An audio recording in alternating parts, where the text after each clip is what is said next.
Good morning, ladies and gentlemen, and welcome to the final day of the British Swimming Championships 2017. My name's John Mason. I'm going to be the host today down here poolside, and of course we've got the gorgeous Kerry-Ann playing up there with Alan March, taking you through the commentary of all the races. But first, I'm being joined by a very special guest. This is Eve Wright. Now, Eve, you swim for the city of Peterborough, don't you? Yeah. And what's your favourite stroke? I'm a backstroker. You're a backstroker. Now, there's 30 of you, 30 of them in the house tonight. Who are you all here supporting? City of Peterborough Swimming Club. City of Peterborough Swimming Club. Have you got any specific swimmers in? Yeah, Jamie Scholes, Rebecca Burton and Amelia Monaghan. Is there any message you want to give to them before the races start? Yeah, I just want to wish them a really good luck and I hope they smash it. They're absolutely going to smash it. I hope you enjoy the show, darling. Now, ladies and gentlemen, last night we saw some surprises. Holly Hibbert took the 400 metres. She took 2 seconds, a massive 2 seconds off her personal best. My pick of the day yesterday was Jazz Carlin. So, as you can see, lots of surprises here at the British Championships. I'm having to eat my words this morning, but it was a fantastic race. It wasn't just her, of course, it was Ben Proud. He took the new British record, beating his own record in the 50-metre freestyle. And he, of course, added his name to that list of people making that qualification time on that plane to Budapest. So let's take a look at who has made it so far. The list is as follows. Adam Peaty from Loughborough, he made the 100-metre breaststroke.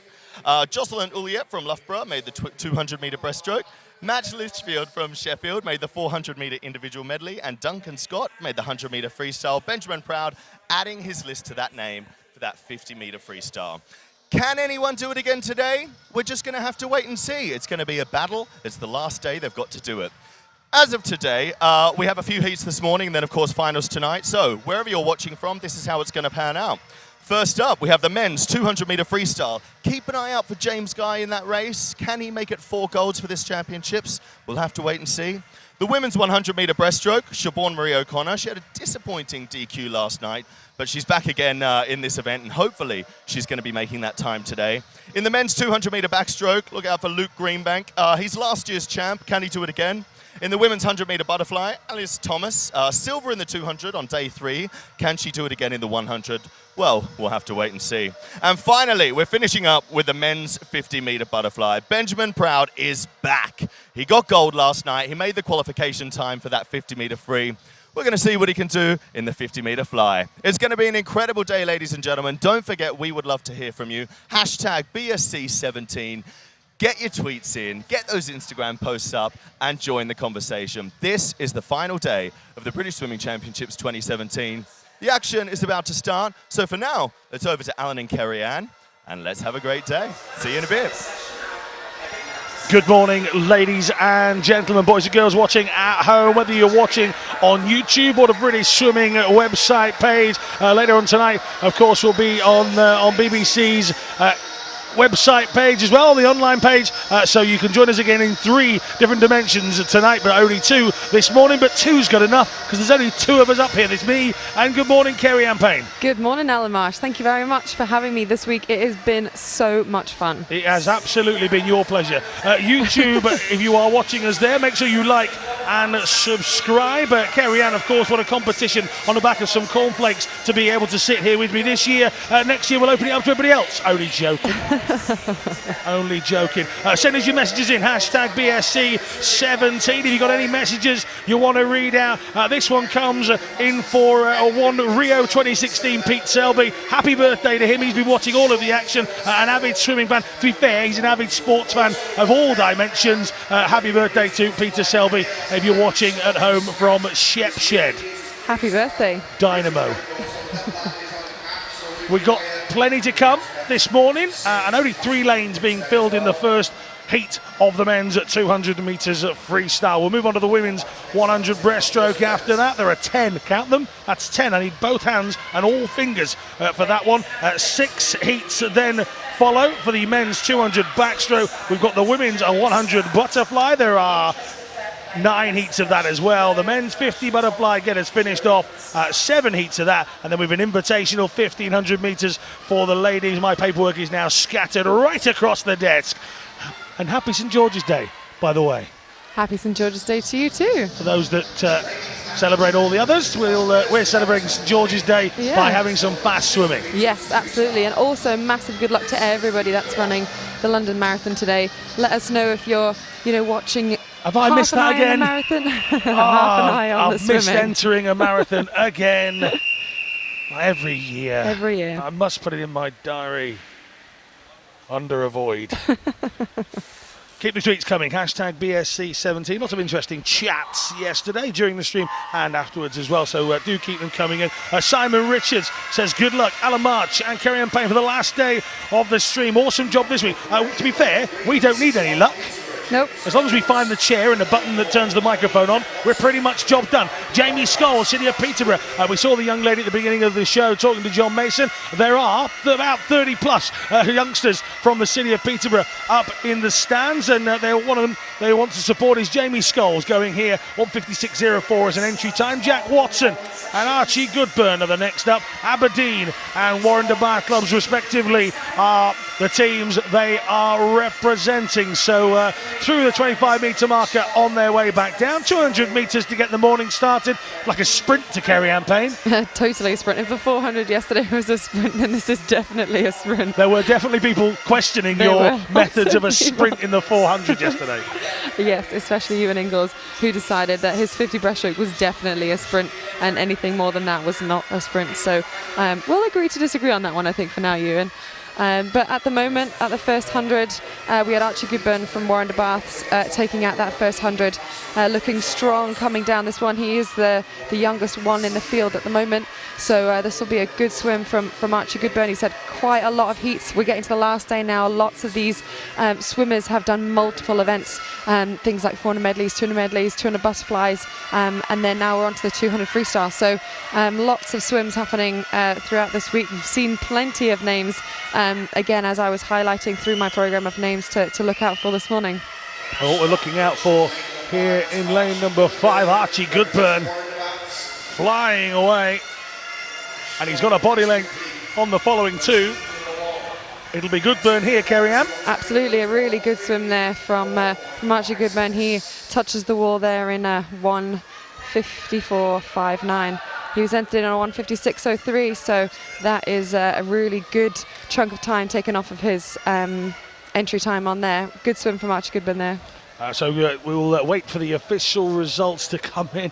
And we start this morning how we ended last night. The winner of the race ends up with a disqualification. So Archie Goodburn of Warren de Bar Club gets a DQ. So Jack Watson and Jamie Scholes. That is exactly how we finished last night. Disqualifications on freestyle can happen generally at the start of the race. There's not really any other reasons I can think of other than going further than 15 metres under the wall for that. But it's never good. And And that's how we ended last night, wasn't it, of course, with Siobhan Marie O'Connor. A false start. Absolutely. Hannah Miley then crowned champion, and you can see some swimmers have put everything in on the far side. The youngster just climbing out. He's gutted with that. Yeah, I remember the first few times when I was a youngster, sort of 14, 15 years old, getting disqualified from a couple of races. It's heartbreaking. You put so much time and effort into something like this, and then, you get disqualified at the end of a race. You've done the race, you've worked out that hard. It's still a personal best. Yes, he did maybe a little false start at the start of it, but still a personal best. But it doesn't count, doesn't matter. It doesn't. I've definitely shed a tear or two for being disqualified before. Heat number 2. Nathan Wells of Ellesmere College. Thomas Flower, Richmond Dale in 3. Rory Huggins, Havant and Waterlooville in 4. Joel Thompson, Shiverers in 5. Samuel Osborne, City of Birmingham, goes in 6. Luke Robbins of Millfield in 7. And Declan Hall at halfway. Kerry-Anne. Robbins having the best of the starts, but not by much from Flower, who's growing into this. Yeah, the outside lanes on this event, on this race, in fact, are doing really well. Lane 7, Luke Robbins, he's doing a great swim there for Millfield. He's still leading, taking even more of a body length ahead of the swimmers either side of him. lane 4 and 5 struggling just a little bit this morning, but like I said, lots of these athletes have done tons of events so far this week. Things are starting to close up a little bit from lane 3. Thomas Flower from Richmond, he is trying to work his way back up the field, but still at the moment in front of the screens I can see about half a body length ahead is lane 7 Luke Robbins from Millfield, still coming strong. He's only got about 10-15 meters to go. He's going to finish this race first. Let's have a check of what his time is, and that is Luke Robbins that touches first in a 1:52. That's a big chunk of time off of his entry time. So wait for the official results, but there in the water you see Robbins 1:52.07 and catching his breath as you would expect. Little thumbs up. So that is a big PB. 1:55 was his PB before that. That is a smashing swim there from the Millfield swimmer Luke Robbins in a 1:52.07. Moving on to our third heat in just a moment. Keep those tweets coming as well. Pete Selby just thanked us for his birthday message. We've got a birthday in one of our races a little bit later on. Kiara Frosdick. Thank you very much to Claire for pointing us in that direction. Hashtag BSC17, hashtag stream. Remember, if you want to get in touch with us, Tracy Copping says good luck to all the Hatfield swimmers on the last day. Thanks to the coach as well. Keep those tweets coming in. We do appreciate them. Let us know where you're watching from on this final day. Let us know if you're kind of flicking between us and the London Marathon. At least we have a stop point every minute or so. It's a long old way, that. Well, you can watch us on your phone or on your TV, and then you can watch the London Marathon maybe on your computer or something along those lines. Easy, dead easy. Lots of things we can do. Simon Richards, if I get anything wrong with the buttons now, I've only got myself to blame. Yeah, absolutely spot on. Dawn says good luck to Laura Hawkins of the 100 breaststroke a little bit later on. Spencer Neil George is watching once more. He's the bearded fella from The Hangover. I don't think it is him, but it could be.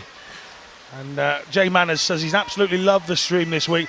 Myself and Kerry Ann, he said, best commentators ever. Disagree? I've heard myself. And his desk is still cleaning his room. But thank you very much. We're just enjoying being here. To be fair, we're just enjoying watching and talking about some great racing, and not just the senior stuff. Things like this. These juniors have really impressed us this week. I spotted Sophie Yendel in her event this week, a senior medalist this week. She goes in heat 2 of 9 in this next event. Let's see what she does from there. I mean, she called us out the other night. What's she going to do from heat 2 of 9? We'll take a look at that in a little while. James Wilkes of Leatherhead, Mason Wilby, Loughborough University. There's no lane 2, so those two 1 and 3. Kieran Bird of Millfield in 4. Max Tambling of Hackney in 5. Lewis Kerrod, City of Leicester in 6. Ben Stamford, City of Birmingham in 7. Matthew George in 2nd. He's in lane 8, City of Salford. Can he catch Max Tambling as they come down? The man from Hackney. This is a very close race. It's pretty much them all in a line, but at the moment it's definitely lane 5, Max Tambling. He is taking the lead at the minute, but he is definitely getting chased down on this last few meters by Kieran Bird. It's going to be who has the longest arms, who has the better finish as we come into the last few strokes of this 200 freestyle. And it was Kieran Bird who had the longer arms from Millfield. Good swims from both those boys this morning. For a moment there, I thought he was trying to turn. just seemed to stretch in an awkward position, but he's took it anyway. So Bird comes in.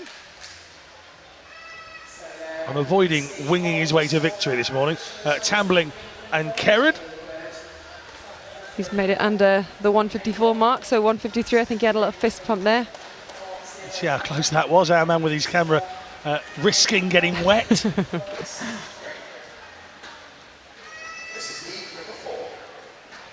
He's doing well, the cameraman on the pool side. It's always warm down there, and he hasn't resorted to wearing shorts at any point this week. Well done. I know, really good. Fair play.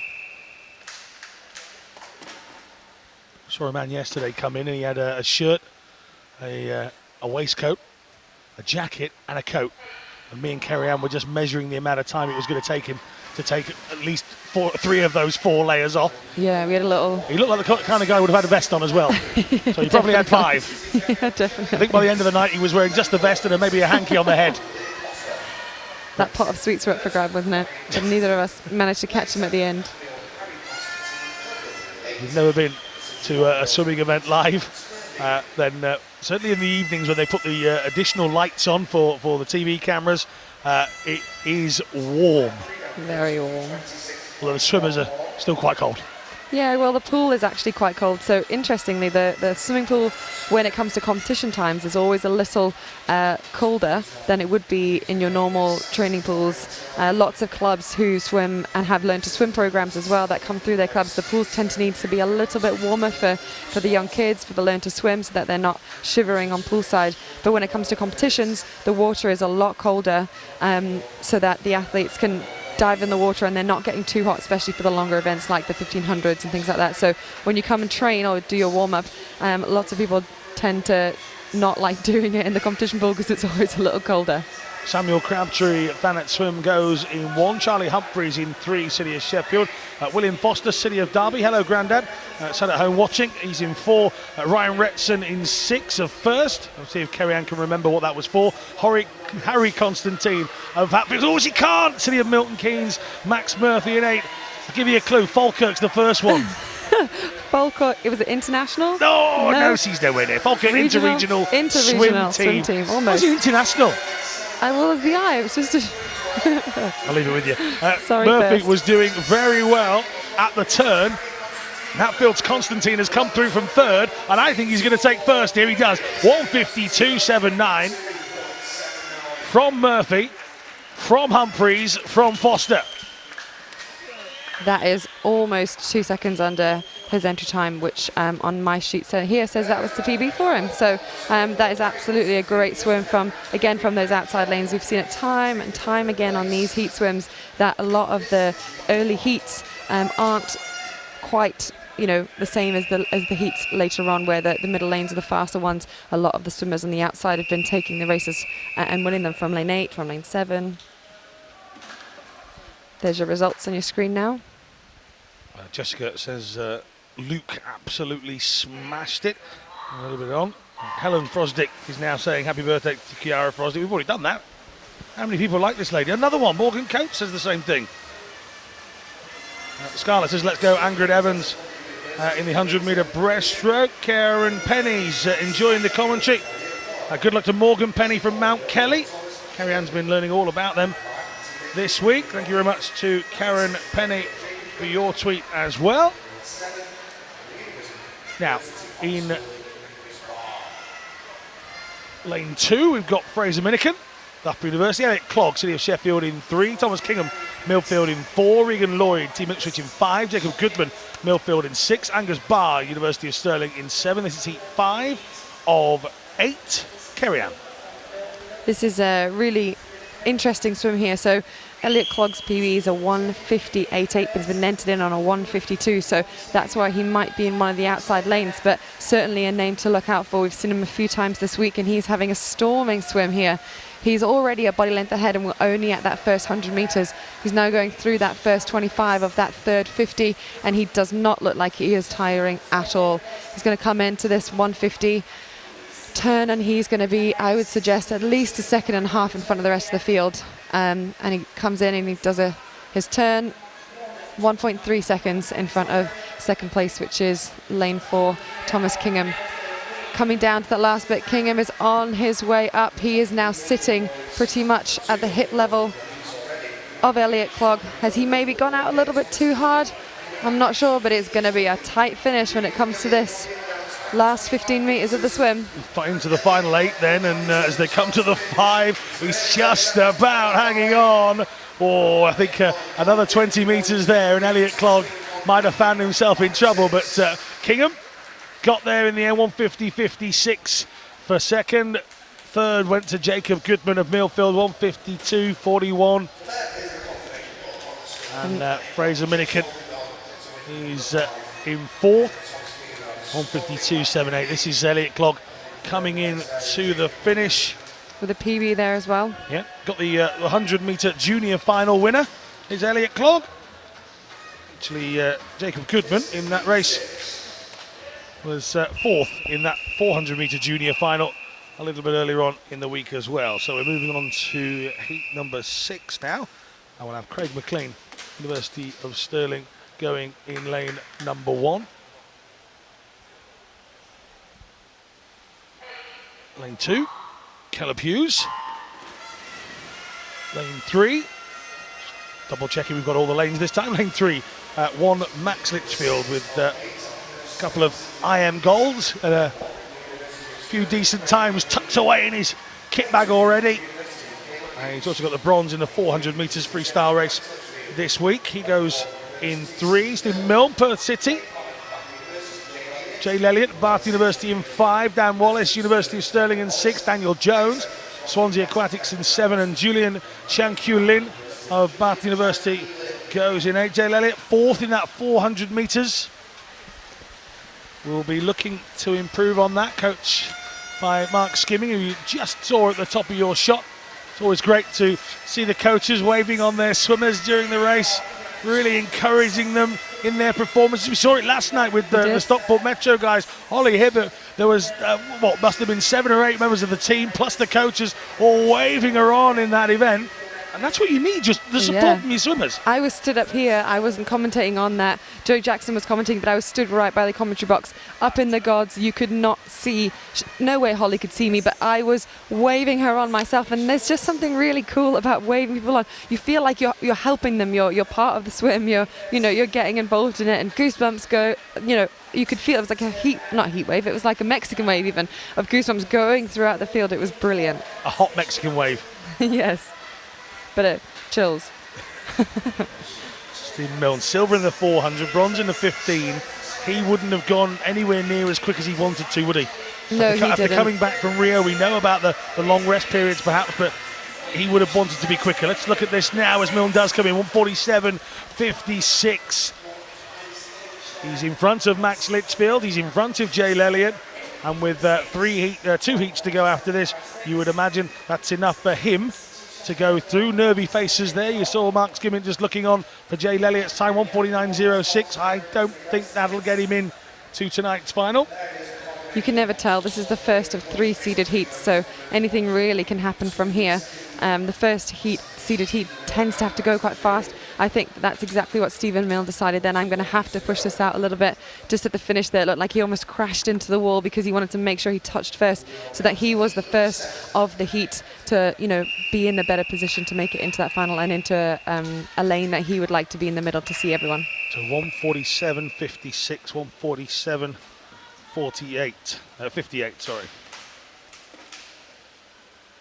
So that's the top 2 times. Milne's 1:47.56. If you must know, the qualification time, obviously you can only achieve by winning the final. It doesn't matter in the heats. You can swim as fast as you like if you like, but it's only if you win the race under pressure of the potential medals. It's 1:45.45 a little bit later on. The consideration time is 1:46.58. So Steve Milne was just over a second out, or just under a second out from that consideration time this morning. So you'd hope there's a little bit more left in the tank. That's kind of how it works in the mornings. It's all about those tactics. Yeah, so tonight there's a couple of things happening in this event. It's not only, the initial qualification time, which is that 1:45.45, and the only person that has gone under that we do have in this evening is, well, fingers crossed is in this evening, is in the next heat, will be James Guy. But there's also the consideration time, but the relay consideration time as well. So we'll do the top 4 swimmers, all their times will be added together, and if they're faster than a consideration time, then they'll be considered, the relay team will be considered to go to the World Championships for the 4x2 relay. This is the race that Team GB won their silver medal in. Lots of these boys in the pool now won silver medal in Rio, so they're all going to want to make sure not only are they trying to get that individual spot, but also to get as far, or as many of them under that consideration time as they can, so that they can all go for the relay. Yeah, it's a good time to be on a relay team at the moment, isn't it? Whether it be a freestyle or a medley, you've got a pretty good chance of walking away with a World, European, Commonwealth or Olympic medal from a relay these days. Some very talented swimmers going into Great Britain's teams, and if you find yourself in a relay with one of those or 2 of those, you're in for a treat. At the wall then, it's Duncan Scott, 1:47.56. 1:41 from Nick Granger. 1:47.42. You know, sometimes you say there's not much in it. There is not much in it. 1/100th of a second. It's faster than both Milne and Litchfield in the last one.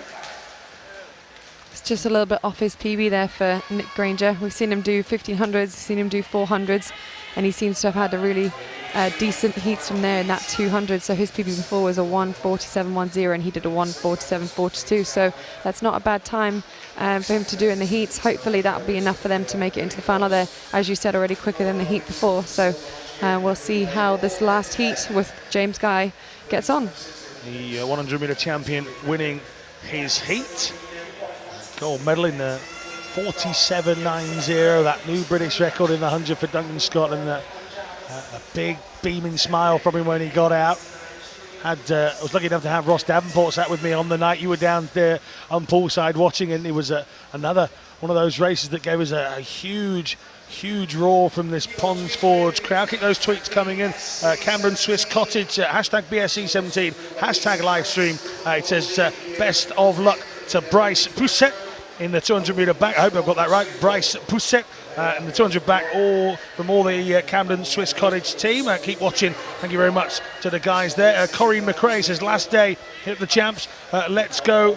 Pool swimming. We are ready to watch you race fast. Keep those tweets coming in to us. Good luck, Molly Lee and Kira Frosdick in the 100 breaststroke a little bit later on. Actually, this person put the 10 breaststroke, which would be a great race. The 10-metre breaststroke, even I might consider going with that one. Hashtag BSC17, hashtag live stream. We're waiting for a lane rope to be tightened in the pool, which is unfortunately it's going to slow us down for a couple of seconds. So we'll just keep scrolling through your tweets. Now is a good time to send those in to us. We've got a little bit of time. If you want to ask Kerry-Ann any questions, some good ones yesterday. You were asked about your dream medley team. I thought that was very good. Paul Yendel has said, good luck, Sophie, in the 100 fly this morning. Sophie Yendel earlier on in the week, by the way, caught everybody out. All of a sudden, there was this youngster from Derby on the podium. And as I said earlier, she's going to go from heat 2 of her event later on. So clearly the change in distance hasn't suited her over the 12 months. But you never know. It might be that was just the time they picked out of thin air that she did once. And actually, we can go a lot faster. Yeah, so you have to be able to do the time within a year. So she hasn't done a 100 breaststroke fast or a really quick one in that time in the year from, this time last year. Then it means that she's kind of in one of the, the slower lanes, or, it's the only time that she had that she'd entered in. A lot of the... It's the 100 fly, but I know what you mean. Senior second, in fact, it was second she got in the 50. And finds herself in heat 2 in a time of 1:04.09. So as you say, it might be that's what she did really early doors, entered the time, and if you did that right at the beginning of that 12-month period, there's nothing stopping you getting quicker and quicker. Yeah, absolutely. There isn't. And this is a great opportunity for them to try these things out for these youngsters, and we saw it last night in the form of Holly Hibbert. She was like, you know what? After that 800, I came second, and actually, I was so close to Jazz Carlin then, and sometimes it can be quite scary to beat, one of the people who won an Olympic medal just the summer before. And Holly decided in that 400, she's like, I'm not going to be scared, I'm going to do this, I'm going to go out. And she did absolutely that, and I think that's exactly what Jocelyn did as well. Now, obviously, we're into heat 8 here. There's a few guys here who have represented their country or their nation. So some of these guys will have gone to Commonwealth Games. Some of these guys, and obviously we've got a mind just about set on that for next year. We're already starting to think about that, of course. But obviously some of these guys have represented a junior, a world junior, European junior, maybe the European Youth Olympics. We've gone to World Championships, maybe European Championships, and of course a couple of these guys, Olympic Games. Somebody like Cameron Curl, huge opportunity at such a young age to go and represent his nation.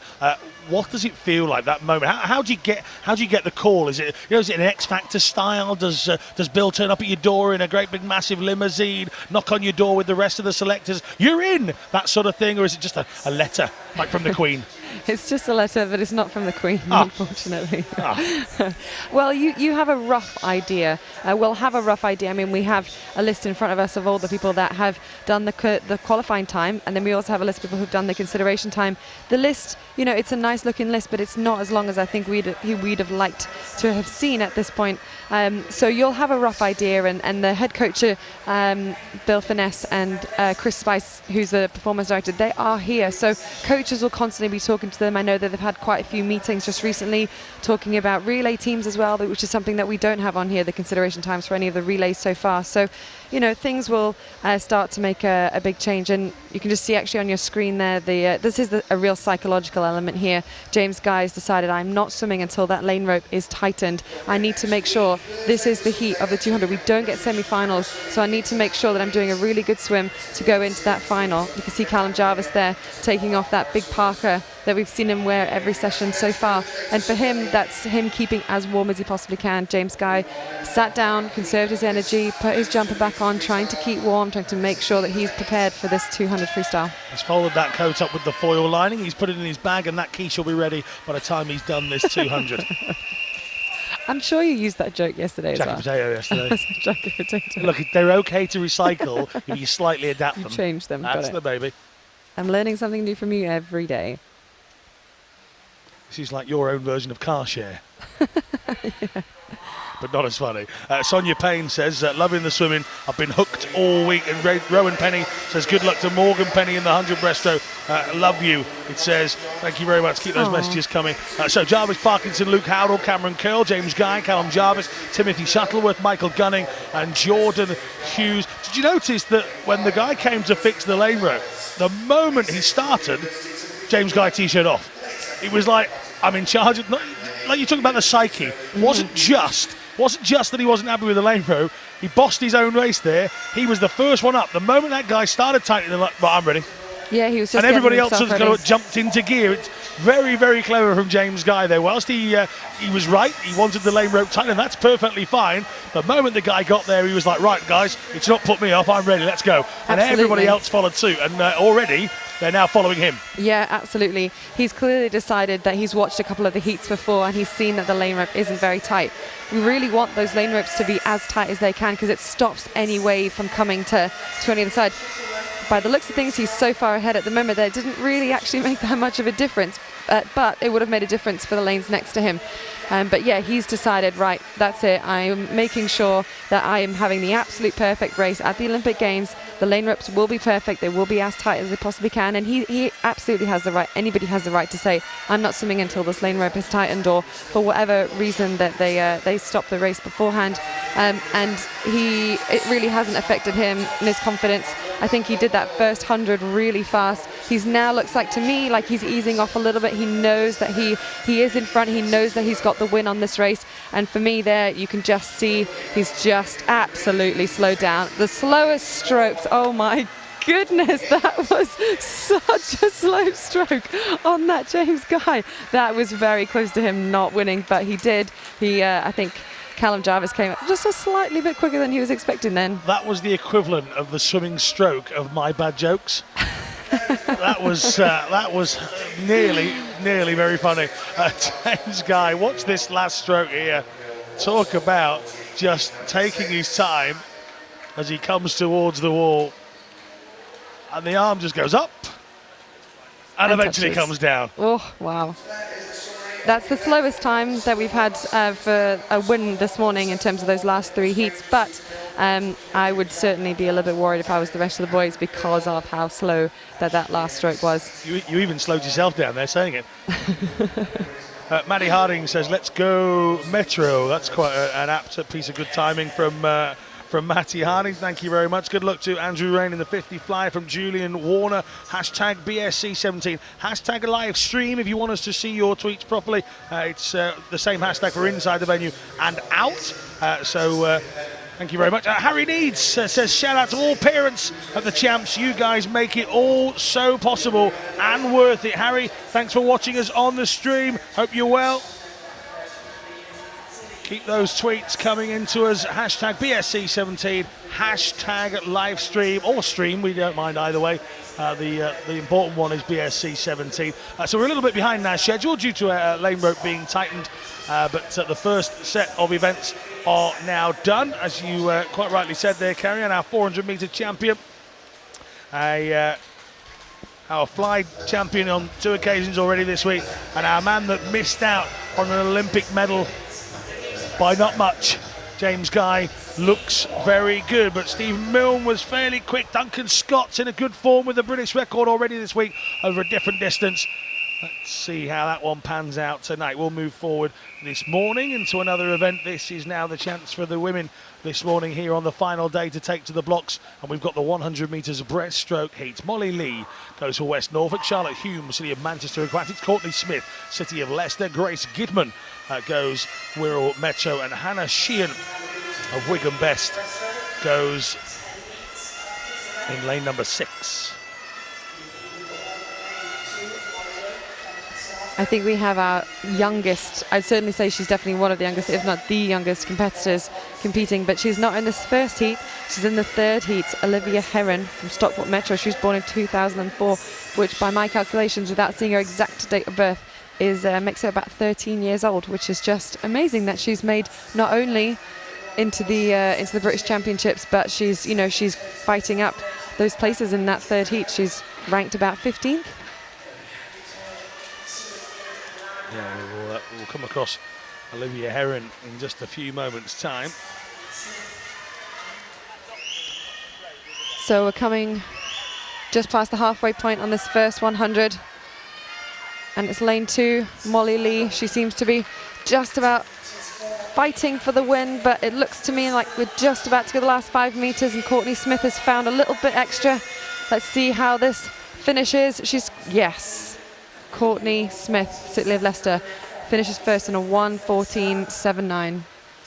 That's it's actually slightly outside of her entry time, and normally over the shorter distances in the heats we get good times, and we tend to get personal bests, but well, maybe just a little slow off the start, or not quite as good on the turn as she wanted to be. Either way, there'll be a reason for that. That might even be a swimming reason or a coaching reason, but you would have expected there over the 100 metres for Courtney to have gone a little bit quicker. But it's a win in her heat,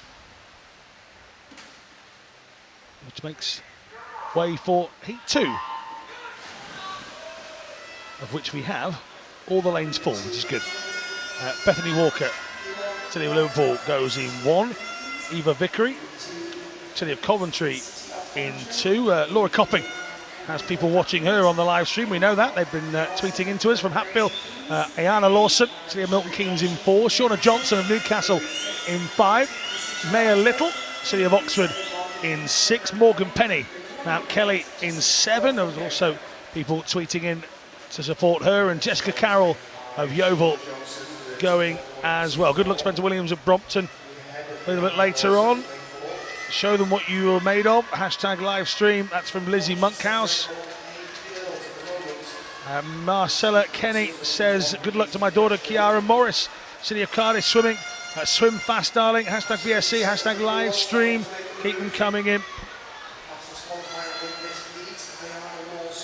Coming up to the last 25 metres of this second heat of the women's 100 metre breaststroke. Ayana Lawson of Milton Keynes is going to take the lead and take the win on this one. She's got 1 stroke left to go, and she touches the wall first in a 1:13.21.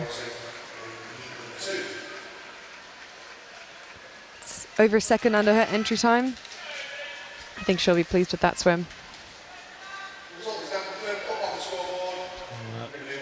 Final few metres.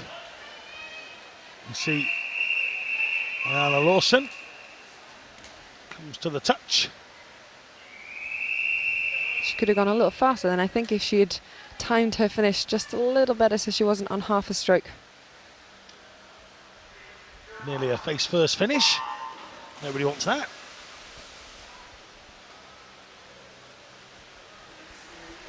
Kerry-Ann and James Gollard were discussing missed turns over lunch or over dinner last night. And James recalling the the agony of looking up and realising you've missed it. And so the worst part about it was he was fairly young and everybody was just laughing. He was his teammates mainly. Yeah. When he was a youngster at Stockport Metro, I think he said he was down in Portsmouth, if I remember rightly. It happens, doesn't it? You know, we were talking about goggles filling up and trying to judge where you are. Certainly in the backstroke, maybe if you're doing that and you. If you miss the 15 or mistake the 15-meter rope, which is when they drop that, if there's been a false start and you turn and you think that is the flags.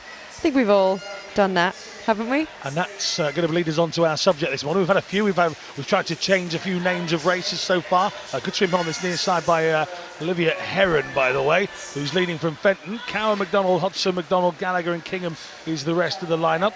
Or now, though, picking it up in 6. McDonald is coming. Oh, Hodgson gets there. Amy Hodgson takes the lead. At the moment, looks like Alyssa McDonald, and third looks like Olivia Heron in a 1:14. We can confirm Olivia Heron, by the way, 13. She's 13. 13 years of age. 13 years old. Amazing. Swimming. She was just a bit off her personal best there, actually, but we'll have to wait and see how the rest of the, there's your results on the screen, but we'll see how the rest of the results.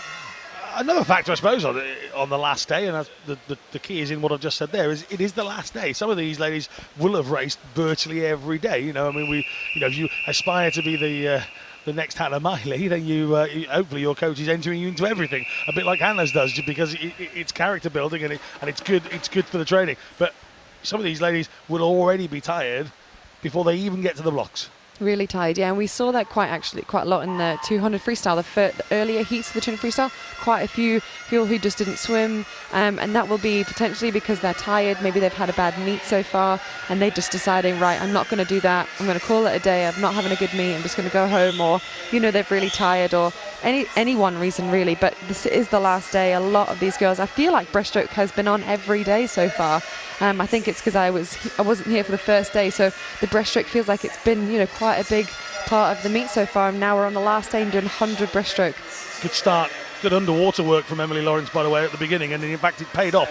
She looks very strong, very powerful, and she's working hard there, as you see right at the bottom of his shot, and it's given her the lead. She's from Preston, Wilson from Millville, Hall from Loftus, Monaghan of Peterborough, we mentioned earlier on at the beginning of the programme, Reed of First, Fitton of Kirklees, Frosdick, happy birthday from West Norfolk, Charlotte Rigg of City of Birmingham goes in lane A. I tell you what, Emily Lawrence, Kerry-Ann, is absolutely flying. She's worked really, really hard at both the start and the turn, and now she's just got 10 more metres to hold them off. I don't think she's just going to hold them off. I think she's going to dominate the final 10 metres as well. She absolutely is, and she definitely touches that wall first in a 1:11.98, and that is quite a big way under her range of time, which is the PB for her. It was a 1:13.85. She just went a 1:11.96. So close to getting in that 1:10 zone, which a lot of swimmers, look at the smile on her face. She is so happy with that swim. She couldn't be happier with what she's done there. Great swim from Emily Lawrence. Just going back to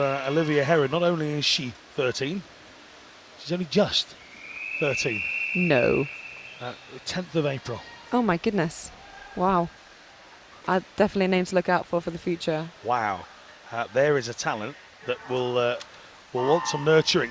Just 13 by some, what's that, 10 days? I've no idea what day it is, by the way. But, who has a calendar these days? Where are we? 13 days. 13 days. Of course it is St George's Day. Laura Hawkins, Lily Booker, Ellie Riley, Amy Bell, Lucy Ross, Daria Poma-Kostic, Alicia Wilson and Miranda Bauer. So we want to know your most embarrassing moment as a swimmer. Hashtag BSC17, hashtag live stream. Only the ones we can read out will get read out. Jimmy and Kerry-Ann last night inspiring me for this subject by talking about missing turns with goggles full. I'm sure it's not the most embarrassing, but Jimmy said it was quite hilarious to come up from the water and realise his teammates were all giggling away. So what's your funniest or most embarrassing moment as a swimmer? That'd be good to see what's happening in the outside world for a little while. This happening in the inside world, Amy Bell is ripping it up. She is. She has a PB of a 1:11.95, so she's going to want to try and get quite as far under that as she can. She does a 1:11.64, so that's a PB there for Amy Bell. Second in that one was Lucy Rose, and third from lane 1 was Laura Hawkins. Those results should be up on your screens very soon.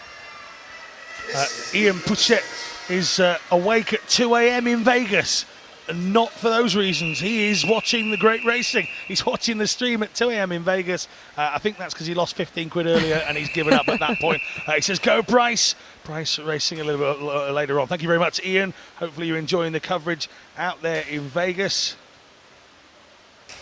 Tilly says, go smash it, Laura. Hashtag stream, hashtag BSC17. And as I say, what we want to know is your most embarrassing swimming moments or awkward swimming moments. I do have another one. We'll come to that later on. So, just waiting for our athletes to make it away. In fact, you know what? They've been asked to stand down. Kerry-Ann Payne, give us an awkward moment in your life as a swimmer. It was just about this moment. I was just about to get onto the block, maybe not on the block and then off, but just about to get onto the block, and I had a little tap on the shoulder from the timekeepers behind me. They're like, are you going to take your woolly hat off? And I was like, uh-oh. Turns out I didn't actually even have my swimming cap on. I had only a woolly hat. This was when I was in South Africa, and it was in the winter and it was pretty chilly, so it wasn't that I was wearing a woolly hat inside a swimming pool going there. I was wearing the woolly hat outside because it was quite cold.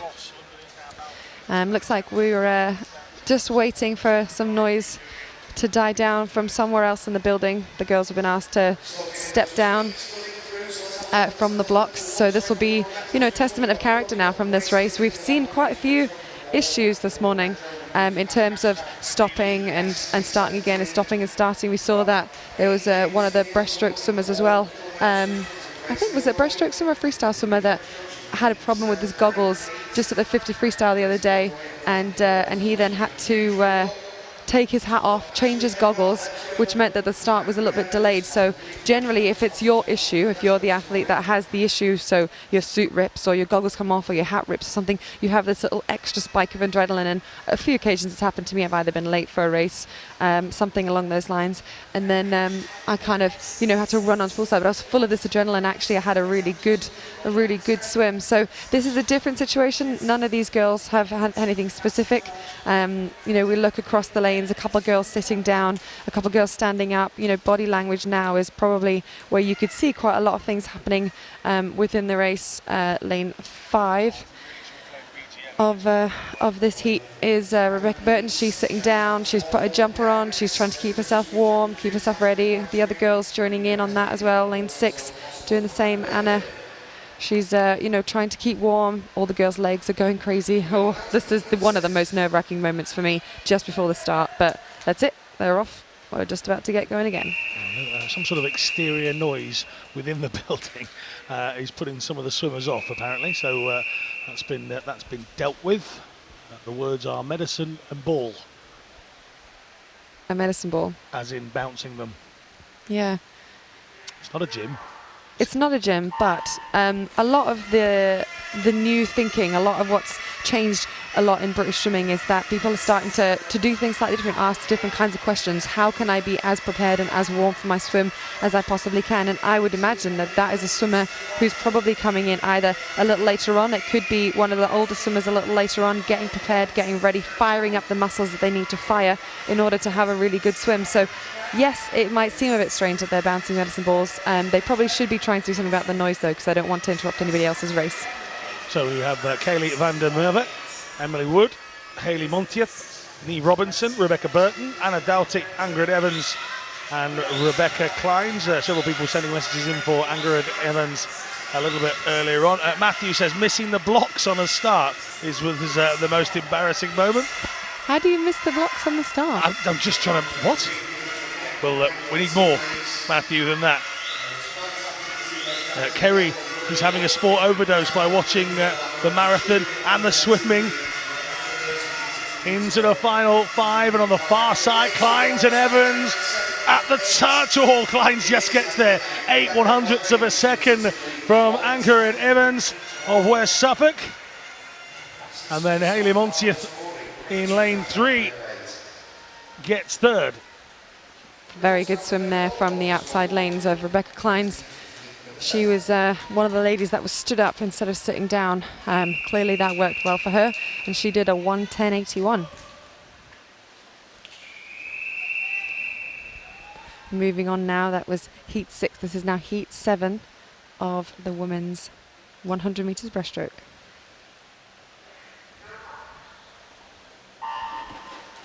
Olivia White, Rachel Taylor, Lucy Bean, Keris Coley, Megan Morrison, Emily Jones, Laura Kinley and Grace Gilroy. That is heat number 7. 4th place finish in the 50 junior event for Rachel Taylor in 2. A 3rd place in the 200 Target Tokyo for Keris Coley in 4. And a winner of the 50 meter Target Tokyo, Megan Morrison in 5. There is no lane 4, as I've read those out. I did try to get your attention, but you were doing it so well, I thought I'd leave you to it. Even they're wondering where she is. Couple of PBs in this swim, so from Emily Jones and Laura Kinley in lane 6 and 7, their PBs are about a 1:10, entered on a 1:11, so I would be expecting those two girls over that side of the pool to be the ones leading the swim. But for this race, lane 5 seems to be having a storming, so Megan Morrison looks like she's going to take the win. And she won the Target Tokyo 50 meter, and Morrison setting good times in her quest to maybe try and make the senior final. She's got a long wait to see if she does that, but you never know. 3 Loughborough University students out of the 4 filling the top 3. Morrison's 1:10.78 in front of Kinley and Gilroy. We'll move on to 8 in a moment. Just to confirm, Matthew meant he slipped from the blocks at the start. So keep your tweets coming in. What's your most embarrassing swimming moment to date? We've had goggles filling up and missing turns. We've had slipping from the blocks. Kerry-Ann trying to get in the pool with a woolly hat on. Which is up there. I was young. That is up there, young. though. Away they go. Hannah Miley on the near side. We just talked about this. You know, some of the youngsters maybe feeling tired. They don't train maybe anywhere near as much as some of our senior swimmers. Hannah Miley will be in that prime condition where she actually wants to get in. You know she does when you speak to her. She just wants to race. She goes to smaller events around her country and just gets in and does every race. Rebecca Kamal, City of Birmingham in 2. Beth Aitchison, Loughborough University in 3. Hello to Darren. Sarah Vasey, Loughborough University in 4. Jocelyn Uldia in 5, a lady whose smile is probably still there from earlier on in the week. Layla Black, City of Leeds in 6. Annabelle Guy Johnson of Monson in 7. Rolls off the tongue. And Rosanna Arnold of Thanet Swim goes in lane number 8. It's probably about 3 days ago that I looked at the British Swimming website and I was looking through all the videos and the interviews that the athletes had done, and Jocelyn's video had something like 15,000 views. Adam Peaty's his interview had about 10,000 views, so people were just absolutely loving how happy and surprised Jocelyn was about that win. And this is the end of this one. Lane 4 took that, which was Sarah Vasey, who is one of the 3rd fastest swimmers in the field at the moment, closely followed by Jocelyn Ulliott there in a 1:08.36. You say Vasey, I say Vasey. And Vasey, Vasey. yeah, we'll see. Is it like Bath and Bath? Potentially. We'll go down that route. It's probably Vasey. Ulliott finishing in 2nd after that.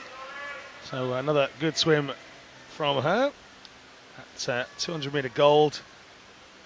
The times she got during that event as well were perfect for her.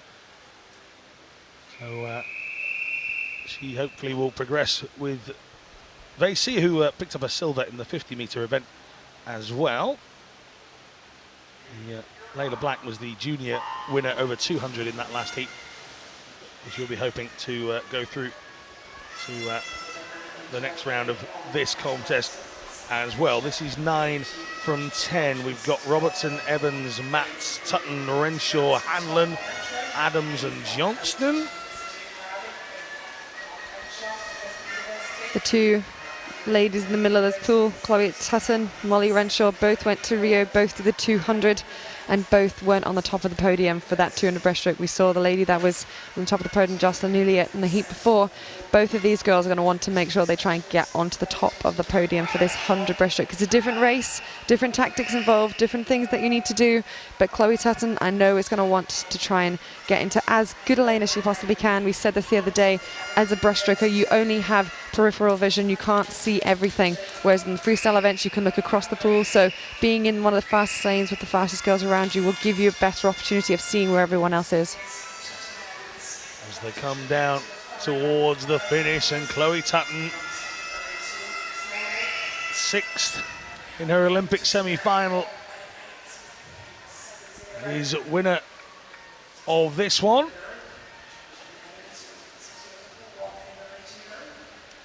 It's a first place there for Chloe Tutton, 108.70. Second, Georgina Evans.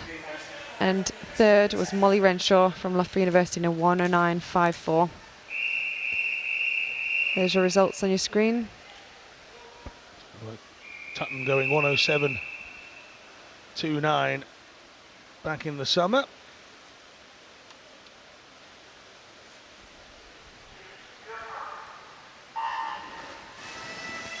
It's always an interesting time when you've been disqualified. So, you know, we do know, unfortunately, that last night Siobhan Marie O'Connor was disqualified, and it was for a technical infringement. We all think that it was the start. I wonder what was going through her head then on that start. Was she thinking, I need to be a little bit slower? I can see up here actually that we do get to see what their start times are, and she was 0.70. She's not the fastest, but she wasn't the slowest. So I wonder if she thought, I'm just going to hang back a little bit just to kind of see, make sure that I get into this final, make sure that I'm not doing anything I shouldn't be doing. I think she'd just be advised to just go as normal. I think it would be, you know, the sensible advice would just be, you know what, just forget it. Do what you always do. That was a one-off. It's not like she does it on a regular basis. So actually, the more you labour the point to her and in coaching, the more that becomes a psychological thing. The best possible advice would have been, do you know what, get back in and smash it. And she's starting to do so. Imogen Clark got off to a great start here, but it is Siobhan Marie O'Connor. Clark, the 50-metre winner in this competition, now being overtaken by the Olympian, who comes to the wall in 106.91, and that's how to forget it. Yeah. 106.34 is her British record, and there is a 106.91. So, do you know what? Good effort. Absolutely, and she's only 1/100th off what that consideration time is for the World Championships. A 106.29 is the qualification time, and the consideration time is a 106.90, and you can see the results up there. She did a 106.91. So we'll switch over events in a moment to the 200 backstroke for the guys. Bryce Pussett, whose dad's in Vegas watching, is up in that very first and I've just seen something that's going to make me smile. So in lane 5 is Bryce Pussett, whose dad is in Vegas. The surname of the man in 4 contains most of the letters for Gamble. Tom Gambled. Brilliant. That I cannot write, by the way. That's the sort of comedy stuff I love, and that is just superb. So there we are. Right, we were asking you for your most embarrassing moments or just interesting moments that you've had as swimmer. Lizzie Monkhouse, her son Rupert Monkhouse, once cracked a pad at the finishing of a 100 fly with such force in an open meet, it stopped the whole competition. Oh dear. Oh dear, his name was Mud.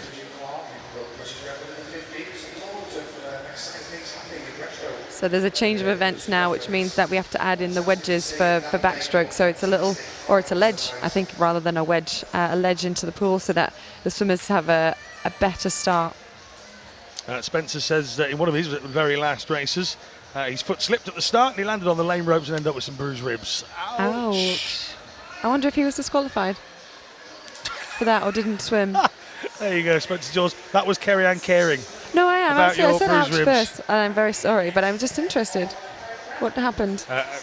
Rowan Penny says, Alan, can you tell the people with the squeaky things to be quiet? That's Kerry Ann. Oh, you mean the people with the squeaky things out in the crowd? They're being given away. They've got clappers, plastic hand clappers. They've got some inflatable air clappers. Yeah. They've got some little horns which you can hear in the background. Yeah. And they've got some they've got towels and fans as well. Lots of giveaways from Tia up in the stands. Good luck to Rachel Taylor from Kim Craig. Hashtag BSC17, hashtag livestream. What are your most embarrassing moments? Falling and bruising your ribs on the lane ropes. He's up there. It is. Did you get disqualified? Oh, Kerry Ann, thanks for caring. I'm interested. Thomas Clare. Team Ipswich in 3. Tom Gambold of Millfield in 4. And Bryce Pussett, whose dad's in Vegas, Camden Swiss Cottage, in 5. You can't write it. You really like that one, don't you? That's going to stay with me. 200 backstroke is 4 lengths of the pool. So there's slightly different tactics involved with this. You don't want to go out too hard, but you want to make sure that you're coming home strong. Great message here from Jeremy Plumstead, in fact, and it relates to Siobhan Marie O'Connor. And this is a good thing, just to show, well done, Siobhan Marie O'Connor, just shows she's human, and that goes to my daughter because she got disqualified for exactly the same thing. Yeah, don't beat yourself up about it. No. And the thing is, that, like I say, it's like taking a penalty in football or a kick in rugby or missing a pot in snooker. It happens. It does. These are the things that happen in sport. If you were absolutely perfect, 1, your surname would be Phelps, 2, sport would be so much different if everyone was absolutely perfect. All the time, you have to learn these things. You're only going to be able to deal with these emotions and deal with the outcomes of races and prepare for races by going through these experiences. What we're trying to create is a whole host of resilient youngsters. And actually, as much as it must have pained Siobhan to be disqualified last night in her main event, the event that she won an Olympic medal in, I hope that lots of youngsters are looking at this today to go, actually, yeah, that's exactly right. It happens, but you just move on and you go forward. As a youngster, ask Usain Bolt if he ever made a mistake. Ask Adam Peaty if he's ever made a mistake. You know, I bet even Michael Phelps. Yeah, absolutely, absolutely. So we talked about those tactics a minute ago, and it looks like lane 3, Thomas Clare has done a really good job of those tactics. He didn't turn first at the 100, but he did indeed finish first in this 200 in a 2:09.74. Results will be on your screen shortly, but it's Thomas Clare takes the lead in first. Bryce was second, and Tom was third. Alan, why are you laughing? I'm just chuckling. Is a man not allowed to chuckle? He is. I feel like I'm missing a joke, though. No, not in the slightest. Adam Wilkes, Leicester in 1. Adam Wilson, Newcastle in 2. Scott Gibson, East Kilbride in 3. Joseph Small, Ellesmere College Titans in 4. His teammate Charlie Hutchinson in 5. Ben Harrison, Mount Kelly in 6. Samuel Pease in 7 from Basildon. Oh, Spencer just missed the lane ropes, but he wasn't disqualified and never got disqualified in 32 years of racing. I mean, the fact that he's only 33 is astonishing. There's a compliment in there somewhere, Spencer, for you. He came here with some young swimmers from Long Eaton Swimming Club. Again, a couple of those, maybe those smaller, unrecognised swimming clubs coming through and managing to get times. You know, we talked about hard training conditions in 25-metre pools, and spare a thought for other nations that don't have as many 50-metre pools as we do in the first place. We had a message from somebody in Kenya there saying they have one 50-metre pool in the entire country. You know, so talk about our problems over having 25-metre pools. We've got a fair few 50s, but well done to those clubs that can only train in 25-metre pools. And we had an honest and open chat with Adam Peaty before, who was talking about one of his reasons for going to Loughborough on a full-time basis was because to get access to a 50-metre, he had to go from Derby over to Loughborough, and the amount of hours it took out of his day.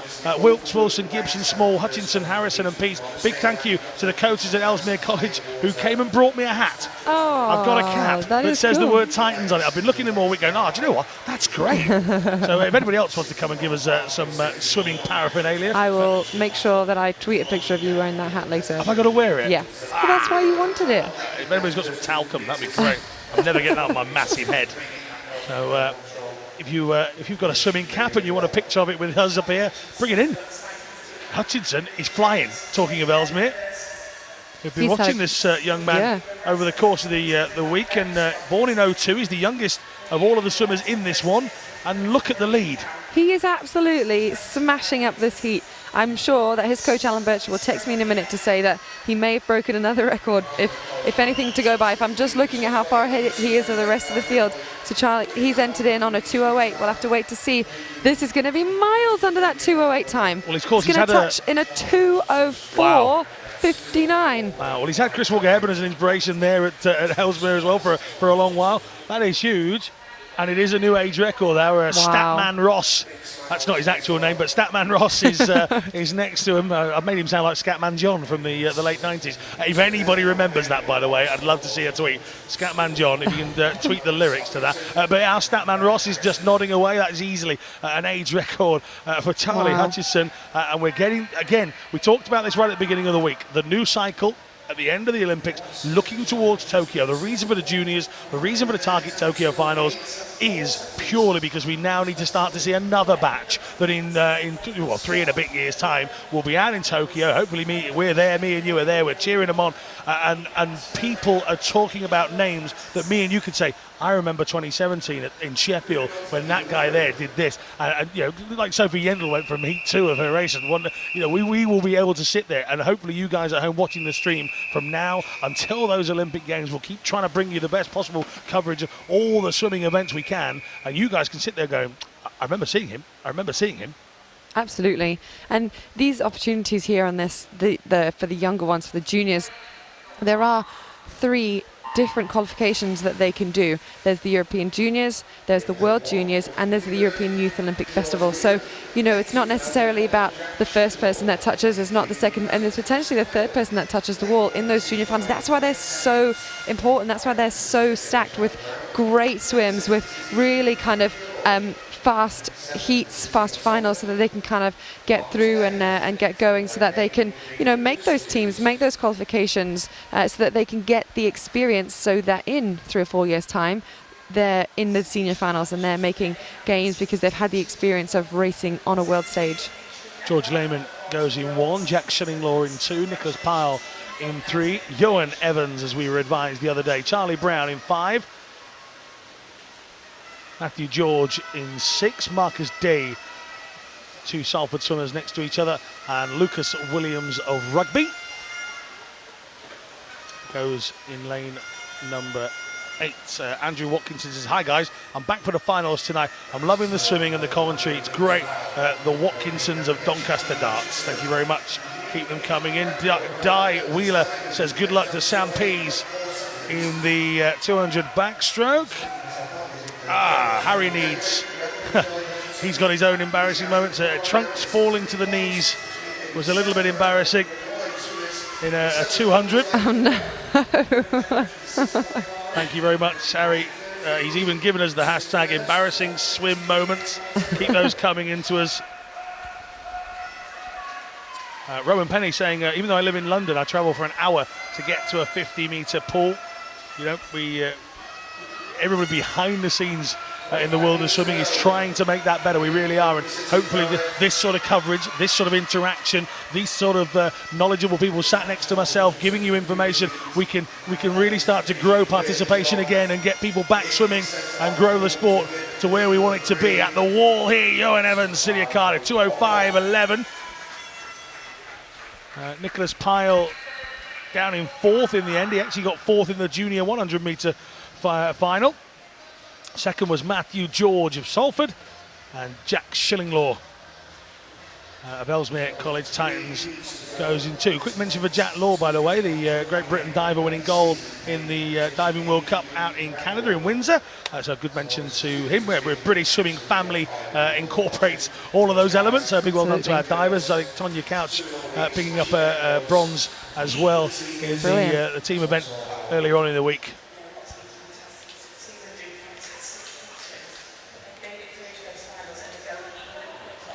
That was heat 3 of the men's 200 metres backstroke. A few names later on to look out for. Elliot Clogg, we saw him swimming earlier in the Trinidad freestyle.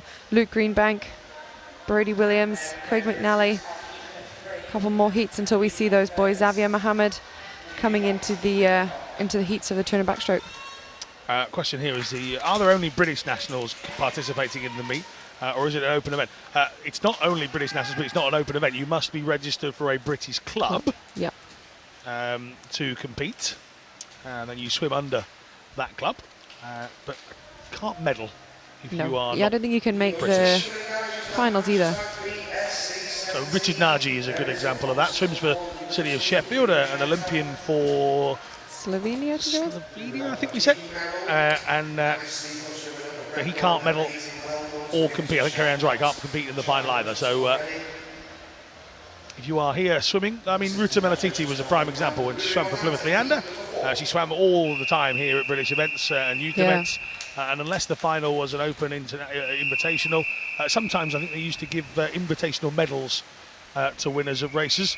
But, you know, at the end of the day, if you get people swimming for a British club and they're not British and they're quick, it's only good for your other athletes because it's great competition. Next week, by the way, the British Para Swimming International Meet, and there's an important word in there. That's right here on Pond Forge as well. We'll be on the stream, we'll be on YouTube and the British Swimming website. That is an international event, and that will be very interesting. Absolutely. We're now on to heat 4 of the men's 200 metres backstroke. Lane 1, Michael Rees. Lane 2, Miles Sturck. Lane 3, Perry Gardner. Lane 4, Joseph Hume. Lane 5, Daniel Cross. Lane 6, Daniel Hall. Lane 7, William Gaynor. Lane 8, James Eddy. As Kerry-Ann says, Eddy, Gain, Hall, Cross, Hume, Gardner, Sturck and Rees. You do that very well. It's just talking. Learnt at a nursery near you. Daniel Hall, who's in lane 6 of this one, he has, it's William Gain. He has a PB of 2:05, so keep a lookout for him on this one. He's turned there in 5th place. The top 4 all turning under a minute. Spencer has indeed sent us the words for Scatman John's big hit. It's just a lot of bebop and doo-wops. It is, isn't it? Go off in there. It's now in my head, by the way, and I can't get rid of it either. Hashtag BSC17, hashtag live stream. If you want to talk to us, you can do. We were looking for your most embarrassing swimming moments. We've had falling from the blocks a couple of times. Kerry-Ann trying to get in a pool with a woolly hat on. Jimmy Goddard missing turns with goggles full of water. And shorts disappearing down the legs from Harry Needs during a race. Are you sure that wasn't just a holiday? Good old-fashioned pair of Bermuda shorts. Do they still exist? Coming into the final 7 or 8 metres, and it's nice and easy for Joseph Hume, 4th in the 100. A little bit earlier on in the week, the Humes will be watching somewhere. Yeah, a really good time, 2 minutes, 0.96. He was entered in on a 2:01.12, but he's now part of that 2-minute club. Second was Daniel Cross, and third was Perry Gardner. Results will be on your screen shortly. It gets quick from here on in. People like Luke Greenbank coming up in heat number 6. Brody Williams has a PB just outside 2 minutes. So does Elliot Clogg.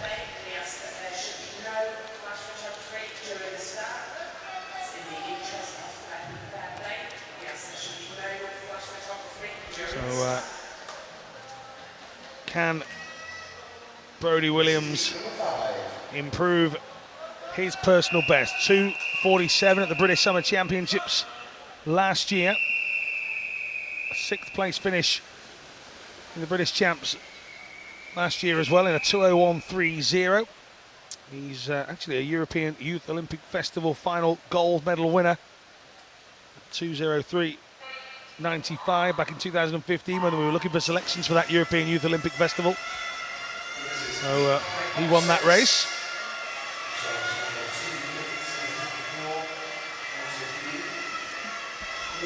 He's been the 17-year-old record holder for a 200 back as well. Williams will be the man to beat then. So Linton of Kelly, Scholes of Peterborough, Mohammed of Cardiff, Williams of Millfield, McNally of Glasgow, Greenall, Taunton Dean, and Jameson of Thanet Swim, and Thornley of Millfield. Xavier Mohammed pushing again for another place in another final, and another attempt to make it to the top of the British swimming podium for Xavier Mohammed. He has been quite a few events this week, so he will be feeling a little tired, but to be honest, it doesn't look like he is feeling that right now. He's going to turn a whole body length ahead to the rest of the field on this first 100, and he turns in a 57.91. The second person, Brady Williams, behind him in a 59.66, so that's a really good, powerful start from Xavier Mohammed. We know he's on form, we know he's had quite a few good races, so we'll see how he gets on this first of the seeded heats of the men's 200 meters backstroke.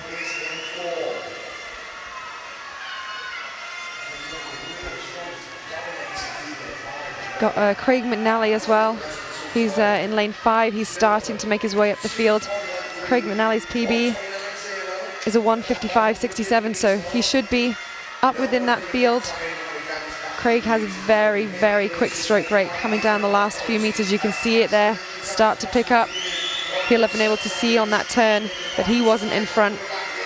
This is the second seeded heat, so there's still a bit of fighting for that finals tonight. But it does look like Xavier Mohammed is going to take this with Craig McNally closely behind him. And it is Xavier Mohammed who finishes in a 2:39. Craig McNally second in a 2:01.31, and third was Brady Williams in a 2:02.91. Xavier's PB for this 200 backstroke event is a 1:58.47, so a little bit off his PB there, but like I said, it's the heat swim. He won it. The likelihood is he's going to make it into this 200 meter backstroke final this evening.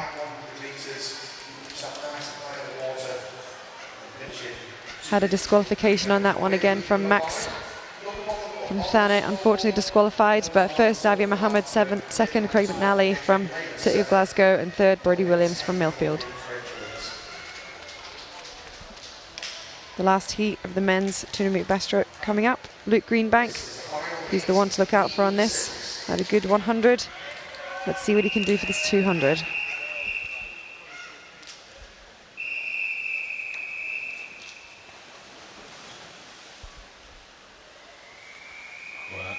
Heat 6, as Karen says, the final heat, the fastest of the seeded heats, and that man Luke Greenbank, silver in the 100, the European Games of 2015, double golds in 100 and 200.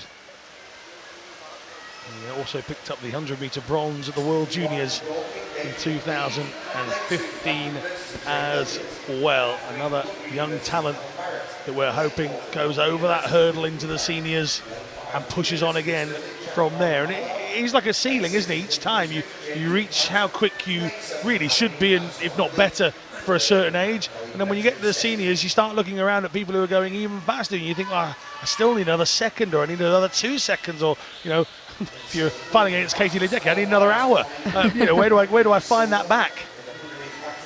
A lot of it will be to case of changing clubs potentially, which Luke Greenbank has just done. He's changed. He's now at Loughborough University under the watchful eye of Mel Marshall, who is Adam Peaty's coach, and he's having a great first 100 there. He turns in a 56.95. He's a good 1.5 seconds nearly in front of the next place. And then that's James McFadden is turning third in that one in a 59.30. So all three of those turning under that minute marker. Second, third and fourth are looking quite tight on this third 50 of this 200 meters backstroke, but Luke Greenbank is looking really strong, still a body length ahead of the rest of the field. Let's watch how he does this turn here. 200 backstroke, really needing to use as much of that underwater phase as you can. 15 meters is all you get, and that looks exactly like Luke is making almost as much as he possibly can do on that. Sonia says, watching the swimming has really inspired my daughter Olivia to keep pushing, and she wants to compete. Well, don't stop. Do not stop. Hashtag BSC17, hashtag live stream. We still want your embarrassing moments, we still want your messages, but here, the dominant swim is in lane 4 from Luke Greenbank.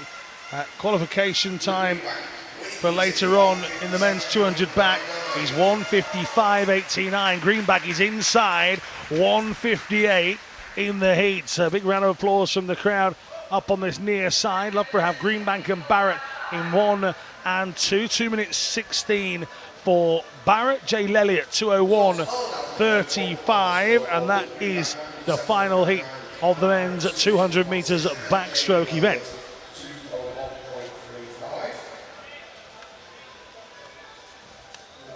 He's looking very good there, Luke Greenbank, Kerry-Ann. He did look very good there. And quite comfortable as well within it.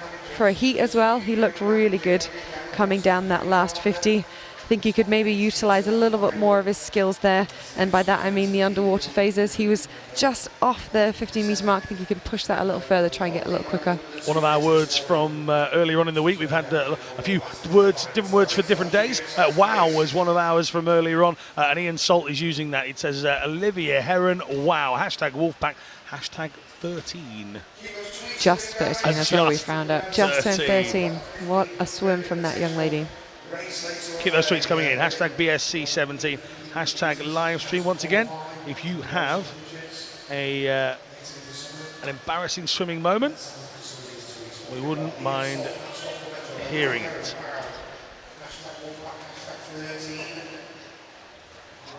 Moving on now to the women's 100 metre butterfly. We get the chance to watch Siobhan Marie O'Connor have another dip in the pool. We get to see Holly Hibbett again, hopefully this morning after her spectacular 400 freestyle win last night. We also have Laura Stevens, Charlotte Atkinson, she's back in again. We did hear she wanted to take the 1, 2 and 3 in all of her events. Well, the 1, 1 and 1 in fact, of all 3 events. I know what you meant. Yeah. I know what you meant.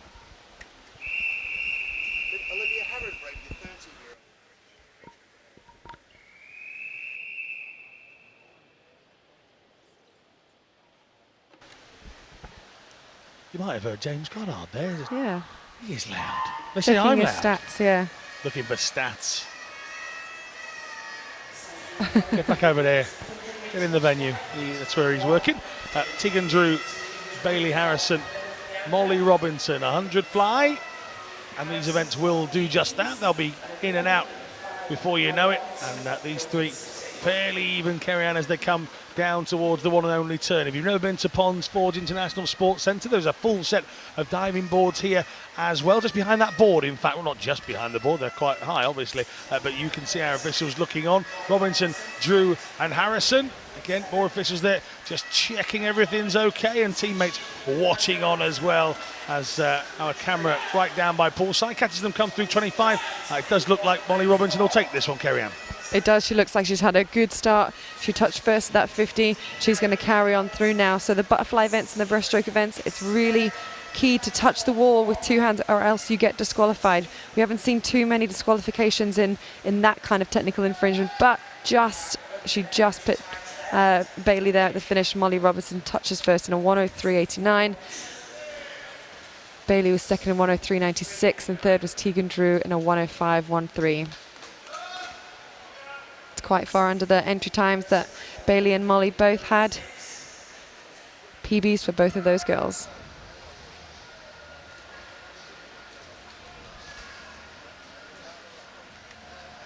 Coming towards the end of our last heat session of this British Swimming Championships 2017. We've had a great time in the commentary box talking about swimming, inspiring hopefully more people to either come and watch it. Swimming's fun and exciting. We've seen that can be really exciting. A couple of races where the whole crowd were just going mental. Hopefully it's also inspired. We've heard some youngsters who came to watch and they're wanting to be here in a few years' time. So just loved every minute of being sat here in the commentary box. And I'm sad this is the last heat. You might all notice there was no mention of missing me. Just the chair and the microphone and all the other members of staff. It's all about me. Yes, absolutely. Elena Morgan, Nufio goes into Jessica Podge, who's had plenty of support on our social media this week, from Bristol in 3, Isabel Jones and Millfield in 4, Kiara Morris, Celia Cardiff in 5, Amy Philpott, Team Ipswich in 6, and there is that lady, Sophie Yendall, who we saw being very, very, very impressive in coming second in the senior 50-metre final a little bit earlier on in the week. She's indeed, her PB for this event is a 103.93. She's entered in on a 104.09, but I suspect as she turns first, we were expecting that, she will have a good swim this morning. Nice use of her underwater work there, really making the most of being streamlined, using that butterfly kick. Coming now close to the halfway mark of that second 50, and actually lane 4, Isabel Jones has just taken the lead, and actually over the side closest to where we are, lane 2, Eleanor Morgan, she also seems to be catching up, but it looks like it will be lane 4 that's going to take this race, closely followed by Sophie Yendall in lane 1, and it is Isabel Jones that takes the win in a 102.63, with Sophie Yendall touching second in a 103.03, which is under her PB by almost a second for Sophie Yendall. 103.03 there, but it's a 102.63 that takes it. Keep those stories coming. Ruby, thanks for the story. Definitely can't read that one out. Andrew Watkinson, my 11-year-old son just forgot to set off, giving the others a 10-metre head start. He then stormed back to come third with a PB as well. Well done, Cody, for that. That's brilliant. Hashtag BSC17, hashtag stream. What's your embarrassing story? Great to hear from you. Heat 3 now. Emma Harvey, Millfield. Eleanor Cowan, Wickham District. Rebecca Pearson, Stockport Metro. Daisy Anderson, Thanet Swim. Megan Allison, City of Newport. Emma Rowson, Stockport Metro. Rosie Morgan, Aberdeen. And Emily Keys of Salford. And that's another one that impresses me every time. Salford have their own keys, and she's swimming in 8. I wonder if she knows that. I'm sure she's probably twigged. I love sitting up here right at the top of the stands because we get to see what everyone's doing on the side that we're on. This is where all the swimmers are, and the swimmers and the coaches kind of get prepared. Lots of coaches with iPads or other devices are available. So you're learning, you're learning.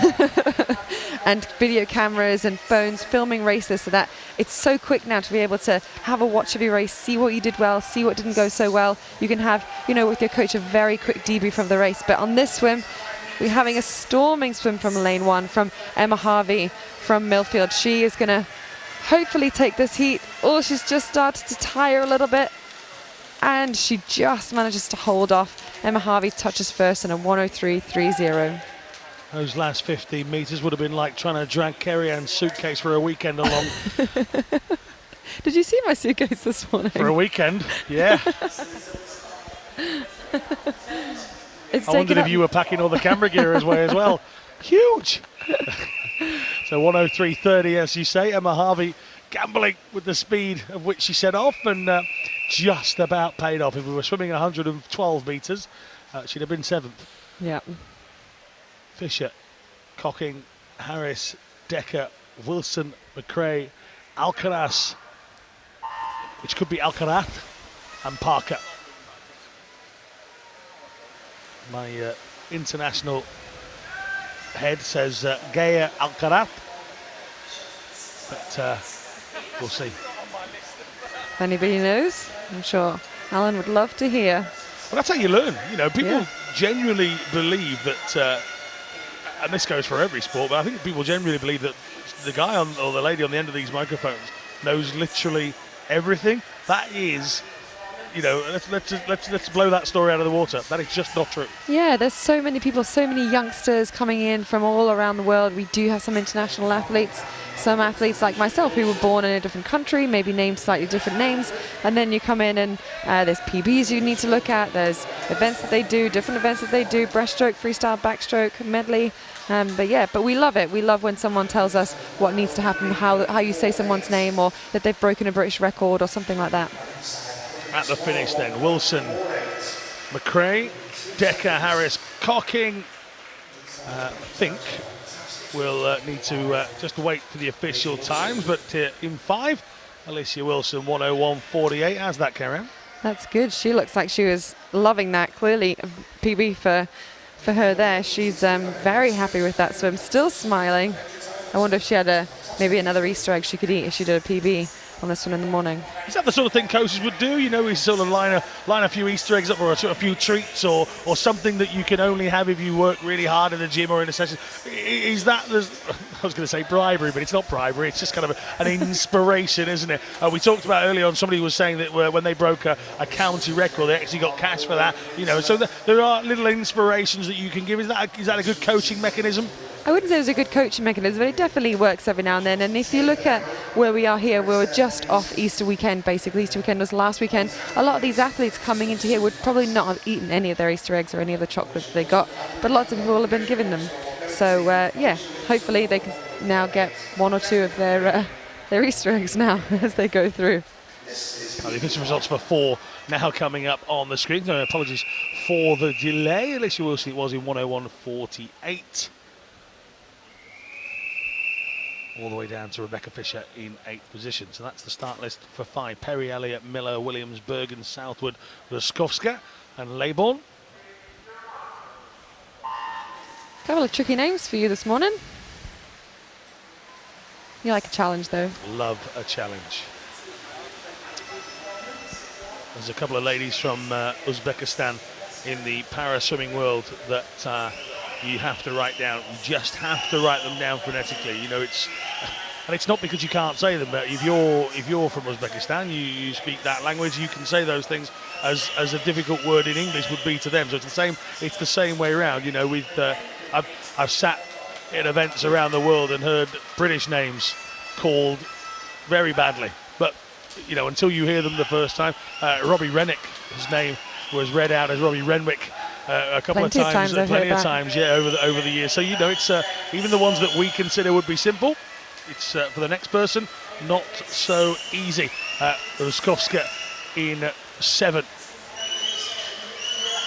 But it's going to be it's going to be interesting here. 2, 3, 5, and 6 as they come in. It's 3. Nikki Miller, 1:02.44, just from Elliott by 3/100ths of a second. That from Southwood of Ellesmere, the Titan coming in 1:02.65. But it is the lady from East Kilbride there on your screen who shakes the head a little bit. Yeah, she's not happy. Her PB is a 1:01.82, so she's a fair way off that, 0.6 off her PB there. So clearly not happy with that swim. Keep your tweets coming into us. #BSC17, #stream. And we'll read the best one. Still looking for your embarrassing moments as a swimmer here this morning. Got the youngster Pia Murray in here from Ellesmere College. She's swum quite a few events this week. I think she's had a good week. She's probably feeling a bit tired, but that doesn't matter as long as you get a good sleep in. And she's having a great first 50 here so far from Pia Murray. She's going to turn second, just behind Isabel. So it's Abby Jackson, Pia Murray, Emily Jones, Isabel Spinley, Anna Cheeseborough, Shannon Stott, Tori Sutton, Jane Brown. And it's in 4. Spinley holding off from Murray. Murray seems to be trying her hardest to work her way back up, but it does definitely look like Isabel Spinley is going to take the lead on this. She's going to take the win, and she does, with not the best finish in a 1:93.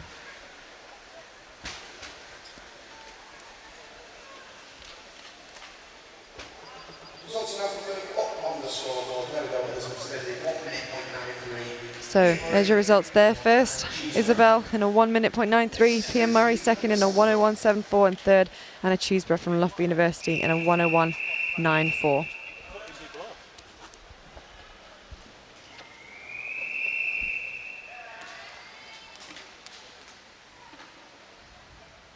So Isabel Grants, Raquel Matos, Amelia Kleins, Rachel Kelly, Emily Large, Emma Day, Anna Fleming and Caitlin Hubbard. It's our first of our seeded heats. So we'll start to see the middle lanes take the lead on this event. Quite nice to see some of the other ones on the outside lanes in these events taking things up.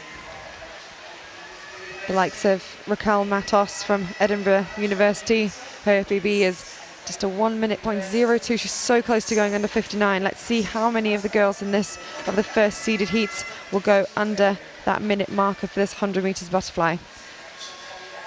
Rachel Kelly taking the lead. She turned there in a 27.62, followed by Raquel from lane 2 from Edinburgh University in a 28.23. Raquel still going strong on this one, but is definitely going to be a win for Rachel Kelly on this one. We've only got about 5 meters to go, but she is a full body length ahead of the rest of the field. Lane 5, Emily Large, is going to take the second spot on that one, a 1 minute .30, and third was Raquel from lane 2 in a 1:01.02. Just a second off her best there. Grant taking it. Results coming up in just a moment. Sorry, Rachel Kelly taking it, should I say, 58.54 from Large, 60.30, 61.20 in third. And we'll have heat number 8, the penultimate heat of this event, up next. The City of Leeds have Kiara Schlushan in 1, no lane 2, Holly Hibbert in 3 for Stockport, Swansea's Elise Thomas in 4, Siobhan Marie O'Connor is back in 5 for Bath University, City of Cardiff's Harriet Jones in 6, Georgia May Homan of Cardiff also in 7, and Lauren Mills goes here in lane number 8. Kiara Schlushan first in the 200 in the junior event, a 50-metre 4th place finish and a 200-metre 3rd place finish in the Target Tokyo finals for Harriet Jones. And then, of course, Elise Thomas inside that consideration time in the 200 fly event, along with Charlotte Atkinson, those two battling away so far. Bronze in the 50, silver in the 200. Can she get gold in the 100? Atkinson's a tough opponent, but Elise Thomas is showing why she is very well respected as well at the wall. 58.49. That is a PB for Alice Thomas then. 58.49. PB before was 58.66. Yeah, that's right. Reigning champion over the 100 metres, lest we forget. 56.81, which is very quick. She's improved her PB, and you would hope that she's got more to come, but 56.81 is the qualifying time for tonight. Yeah. Last year's rankings, Laura Stevenson, who is in lane 4, she was the quickest over this one. But if we go back a couple years ago to 2014 at the Commonwealth Games, Siobhan Marie O'Connor, who was in the heat before, she did a 57.45. That is her personal best, which is underneath that consideration time, not only to be on that individual spot for the 100 butterfly, but also for that 4x100 medley relay team. So there's going to be a race tonight to see which one of those girls can get under that consideration time. Orla Dyer, Kiana McInnes, Tame Bruce, Laura Stevens, Charlotte Atkinson, Harriet West, Kirsty Simpson. The British record, by the way, 57.25. So you'd have to break that and more to get the automatic qualification time. But you'd have to be close to that only for the consideration. 57.81. Ellen Gandy, London 2012 swim, gives her the record. But as they motor on down, as expected, the lady in form is Charlotte Atkinson in 5, the Isle of Man representative for the Commonwealth Games, 58.55. And that is a PB as well for Charlotte Atkinson. She is clearly on fire on this meet. she is going to want to get the 3 golds in this. I would suspect, though, that Siobhan will have a decision to make tonight. She's in the 100 breaststroke and in this 100 butterfly. She's definitely going to want to make it to the top of that podium because she hasn't made it to the top of the podium yet. No, it's going to be an interesting final, that. Obviously, if Siobhan stays in it, you've then got the defending champion in Elise Thomas. Siobhan Marie O'Connor, of course. You've then got, going very quickly there, Charlotte Atkinson, Laura Stevens alongside her in 60.13. Some really, really interesting swims this morning. And as you say, that lady there, Charlotte Atkinson from Loughborough University, is on the verge of taking away a hat-trick of gold medals in this women's competition, the butterfly. She's done the 200, she's done the 50. Can anybody break the run through the middle in the 100 event tonight? We will find out. We're just waiting for the official results to come through. At the moment, we have Atkinson, Stevens and West, but we do have to wait for those results to become official inside the venue. Keep those tweets coming in, by the way. Hashtag BSC17, hashtag live stream. We want your embarrassing moments. What's the worst thing that's happened to you at a swimming event? Alison says, can we have a shout out for Andrew from Halifax Swimming Club. Trains in an old 25-metre pool. Character building is what Kerry-Ann said. You know, you learn to swim, maybe not with the best conditions, but if you just take those as what you've got and get on with it, it will make you a little bit tougher. Atkinson confirmed as the winner, Stevens, and then West, McInnes, Bruce, Simpson and Dyer, the official lineup all the way down for heat number 9 of that last event. We're going to move on to the men's 50 fly next, and in fact we're going to go 50 fly and then 1500. So from one extreme to Kerry-Ann's favourites. Got a little shout out for Tom and Connie Dean, both 2 siblings from Maidenhead swimming team, both swam this week in the 200 and 400 open finals in the medley event. So well done to both of those 2.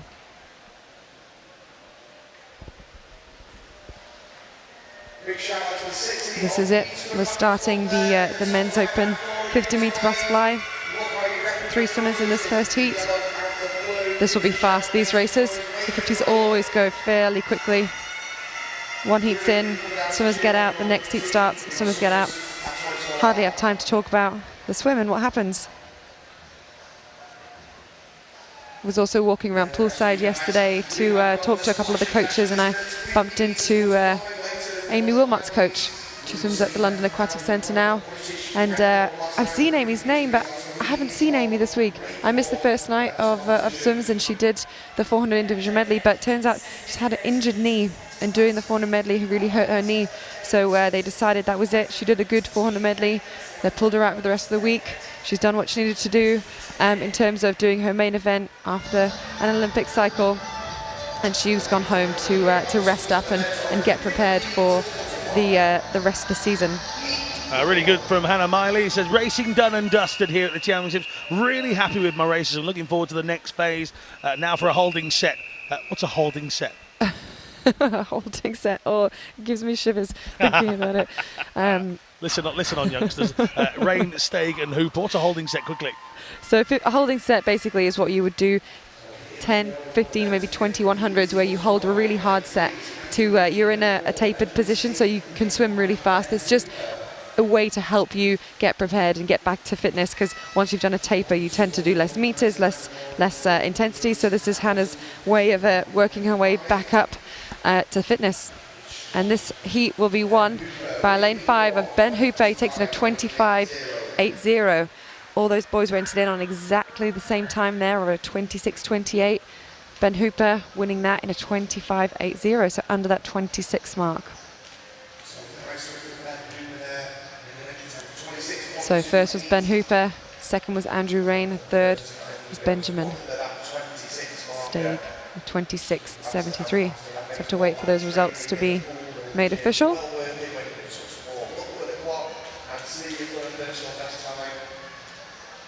Seven heats of the men's 50 fly, less heats than we had of the women's 100 breaststroke. The women's 100 butterfly as well. Lots of young girls and young women taking up the reins of the hundreds. Usually we see the 50s taking up quite a lot more. And there you go, your results are official. Ben Hooper at 25.80. So we saw that, or we read out at least that support message for Andrew Rain. Got him into second. So thank you for that message of support. That was from Alison Gates. Good luck to Ben Roberts from Barbara Hawkins. Keep those tweets coming in. Myself, Alan Martin, Kerry Ann Payne have been with you. Well, some of us have been here a week. Majority of the week. We've had some great special guests as well. Liam Tancott, Ross Davenport, Joe Jackson, James Goddard. So it's been a great week. Lots of household names in the world of swimming popping their heads into our commentary box and giving us their views on their races now. Morley, Stacey Shipman, Mason Stout, Maishman and Kirkwood. And as they come into the final five here in two, Harry Stacey of Chivalrous might just get there. 25.91, just 0.05 in front of Alasdair Stout. And he, in turn, is just 6/100ths of a second inside Daniel Morley. So it's Stacey, Stout, Morley. Absolutely. Ben Hooper still with the fastest time so far of 25.80. But I'm sure that Harry Stacey will be really happy with going under that 26 marker as well. Moving on to Heat 3, the men's 50 butterfly. Lane 1, Daniel Austin, City of Salford. Lane 2, Simon Newton of Maidstone. Lane 3, Thomas Downs of Exeter City. Lane 4, Mark Legge of Hallandsowen. Sorry if I said that wrong. Lane 5, Lewis Kerrod of City of Leicester. Lane 6, Benjamin Martin of Pioneer 79. Lane 7, Luke Hollingsworth of Amersham. And lane 8, Adam Metcalf of Ellesmere College. And we've had a false start. So false starts are generally quite tough on 50s, especially to stop the racers. They've not managed to drop the ropes in time to stop them, so they're going to go through this 50 and they're going to touch the wall and they're going to realize the time isn't going to count. They're either going to have to do it again or someone's disqualified. Not really sure, but they definitely, well, the starters definitely went on, but they've given them all times and gone through. I don't know what's going to happen there. We'll confirm that in a couple of seconds. If it should stand, Luke Hollingsworth swam a 25.90. Daniel Austin of Salford swam a 26.07. And third was Lewis Kerrod. So we'll try and confirm what happens in just a couple of moments. Do stick with us, plenty of action to come. Good to see that Ben Hooper actually, of that first heat, doesn't matter what heat you're in, as long as you do really fast time, he's still the fastest one so far of a 25.80. That last heat was then won by 25.90. So we're moving on to the men's fourth heat of the 50 meters butterfly.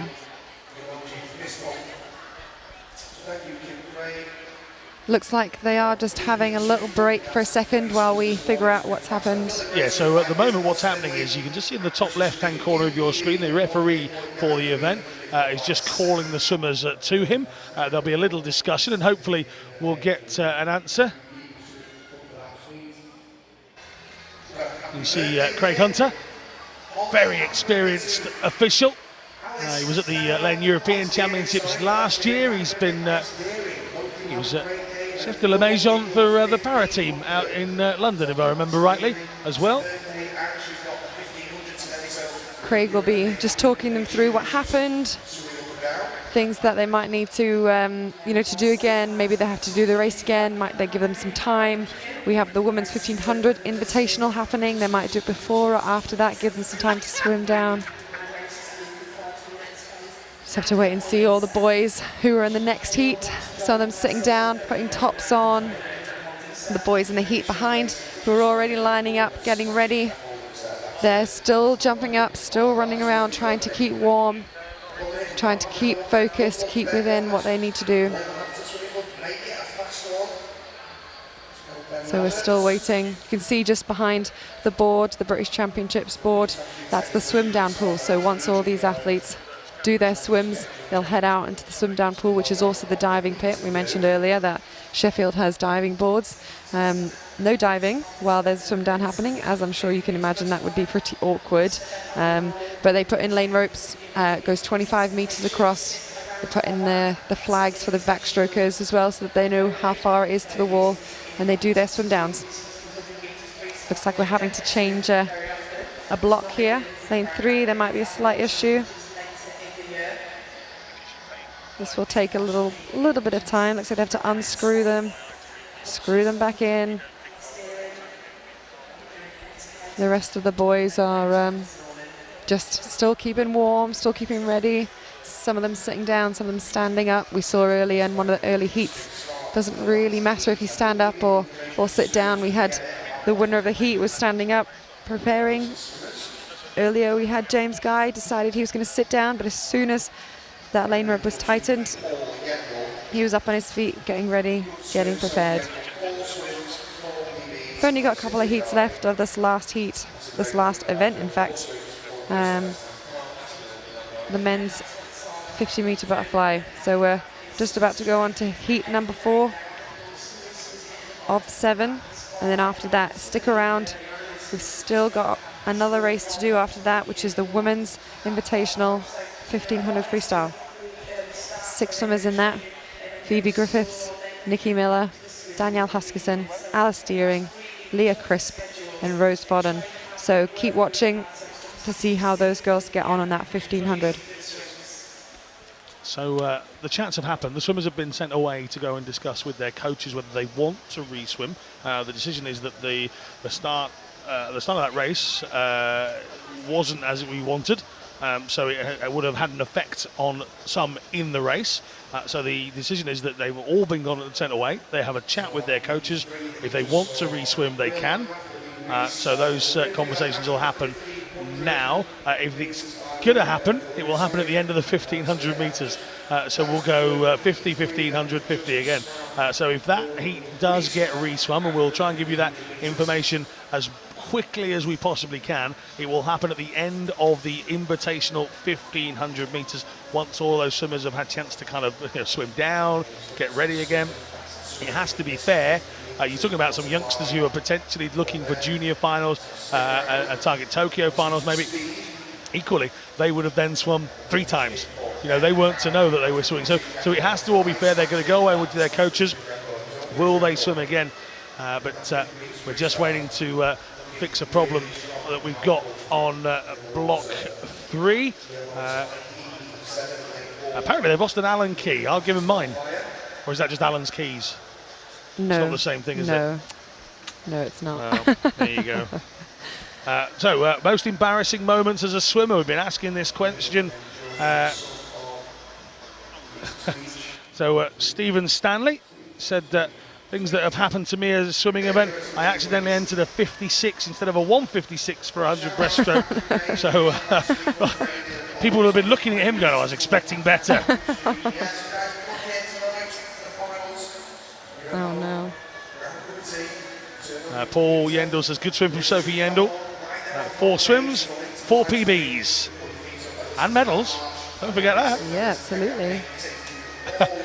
Nathan Griffin, I think he's probably in the venue, but he's just said, surely time for that Mexican wave now. A hot Mexican wave, as we talked about yesterday. So we look like hashtag emergency Allen key has been found. And we might be able to get back to the race. Apologies for the delay. You get that? You just get that in swimming. If there's a broken piece of equipment, if there is a lane rope that's not tight, we had like for James Guy earlier, things in the pool, so it happens. It just does. happens. It's day 6 of a meet. all these blocks have been, I can't even imagine how many dives they've had. Someone can work it out if they fancy working out how many dives they've had on all of these blocks, which would be a lot. So, you know, things happen, lane ropes get loosened. You see at the end of swims, a lot of swimmers go over the lane ropes. Generally, we're not supposed to do that, but nobody really stops it. I don't do it because it hurts me. I always go under. Hurts your stomach if you go over them. They're really tight. Oh, we've lost her. Bealey, Burrows, Brinkley, Roberts, Cole, Butcher, Daly and Huggins. And Huggins is going all right. Daly alongside him too on the near side. It's going to be Bealey or Burrows. Burrows gets there from Huggins, Daly and Bealey. And that being filmed intently by the coach in front of us. He's got his little handy cam out. Just watch the stream back. Burrows, Huggins, Daly is the top three. Keep those tweets coming into us. Hashtag BSC17, hashtag stream or live stream if you like.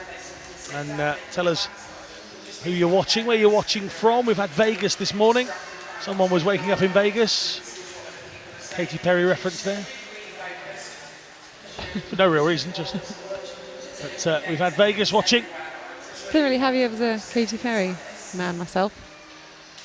I'm a universal kind of guy. What a lot of people don't know, it's actually me that puts the music together for this event. Really? There you go. We've had some really good feedback from the music, especially from yesterday. See, that's what I get for having 4 kids. Keeps me young. Admittedly, I walk around the house with my fingers in my ears, but, you know, I just ask them what they're listening to and stick it in. But there you go. So, music's good, the swimming's fast. And we're already up to heat number 5 now. As we say, we'll bring you the news on heat 3 as we get it. At the moment, all we know is they've gone to have a chat. Bryce, Bain, Peters, Taylor, Brooks, Clark, Munn and Donville, and it's Taylor in 4. Joseph Craig's mum was looking out for Adam Taylor on the live stream a little bit earlier on, and it's Adam Taylor who wins his heat in 24.32. Wolverhampton saying a good swim for Ben, just off his PB, 25.70 a little bit earlier on. There's your results on the screen. Adam Taylor first, Callum Bain second, Jacob Peters was third.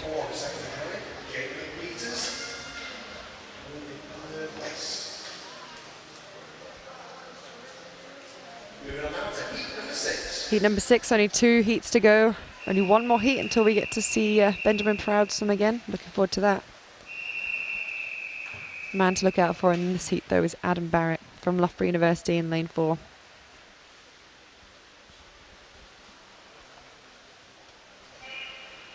A couple of disappearing lane 8 swimmers this morning, haven't we? We've got another one here.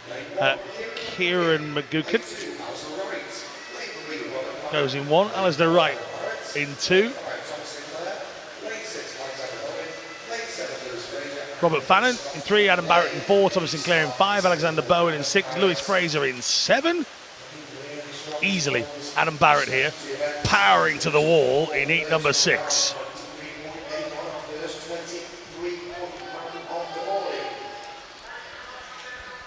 Adam's PB for this is a 23.40, so he's a bit off that, but it's a heat.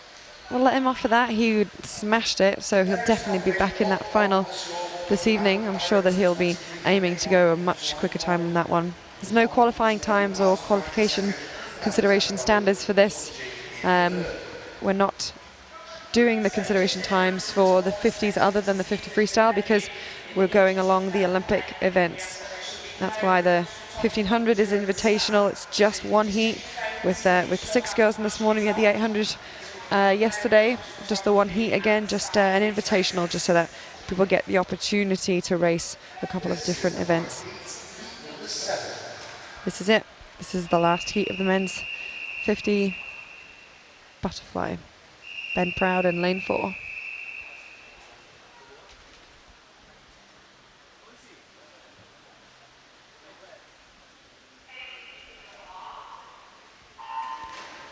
We just look at the skills in the terms of their underwater, really pushing it. Ben Proud as far as he can underneath the water to just pop up just at 15 meters. And Ben Proud is already, it's only 50 metres that he's doing, but he's already 3/4 of a body length ahead of the rest of the field, and he is easily going to win this one.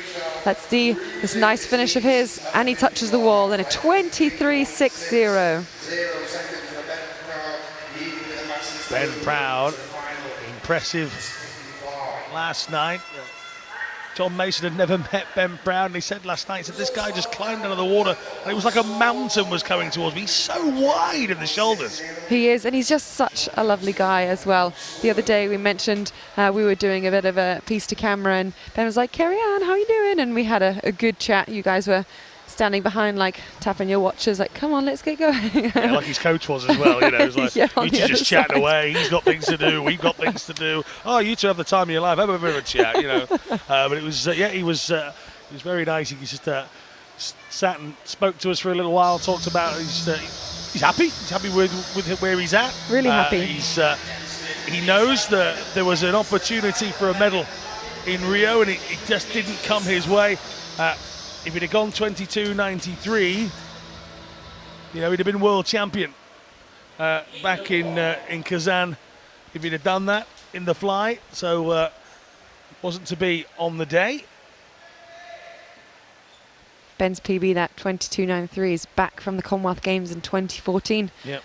Don't often get the chance to race 50s at these massive major meets. Things like the Commonwealth Games and the World Championships are really the only opportunities you get to race the 50s, that other than the 50 freestyle that's raced at every major meet. So we're waiting now for the start of the women's 1500 freestyle. There was 6 girls entered in at one point, but it looks like there's only 5 who are out on the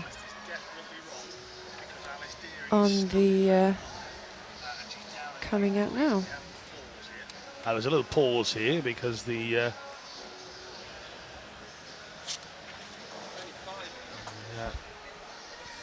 new start lists are in our hands, but it appears they weren't ready on the screens. We should have Phoebe Griffiths, Nikki Miller, Danielle Huskisson, Alice Deering, Leah Crisp and Rose Foden.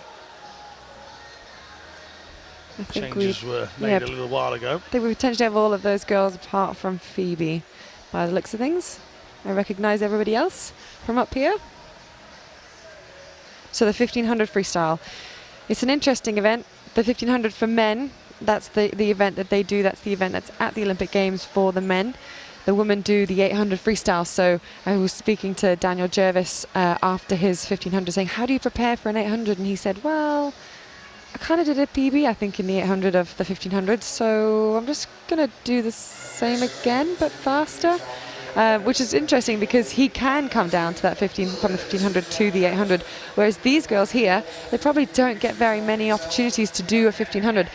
Saying that, I know that Danielle Huskisson and Alice Deering, who are in lane 4 and 5, will be they're 10K swimmers, they're open water swimmers, so they have done longer than a 1500 before, but it's a very different environment. Open water, you're out in the open, you've got all the elements to deal with, you've got, you know, from 30 to 50 girls all basically trying to get from the start to the finish and try and win as they can.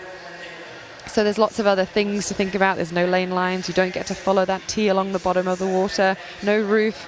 I personally prefer that. I like to be free. I don't like roofs. I like the sand. I like the sea. I like the beach. That's where I prefer to be. You've started another hashtag. Oh, no. Yesterday was I can't have biscuits. Now is I don't like roofs. I don't like roofs, yeah. Well, that's a good one. I'm very happy with that one. Amazing. I don't like roofs.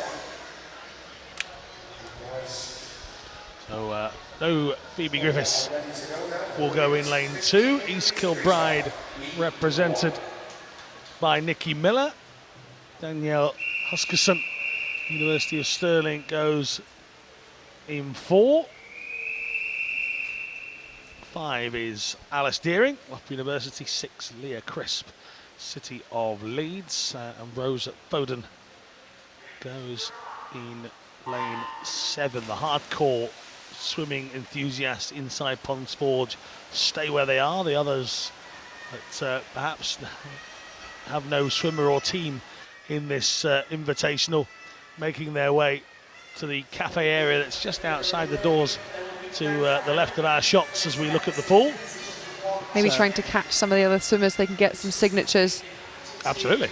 And you have to say that being a swimming spectator is a little bit like an endurance race as well, isn't it? It's fairly warm in here. Really warm. You know, you're talking about 9 heats of this, 6 heats of that, 7 heats of this. You know, hey, you come to a youth event, 12 heats of this, 13 heats of that, 8 heats of the 1500 meters. You know, so you know, big respect to the parents. We saw Harry Need saying a little bit earlier on social media, you know, well done all the parents. It's not possible, you know, we can't emphasize this enough. You know, I get chats with people like Cameron Curlsdan, Mr. Aitchison, the Woods. You know, I'm thinking that's 3 people off the top of my head straight away.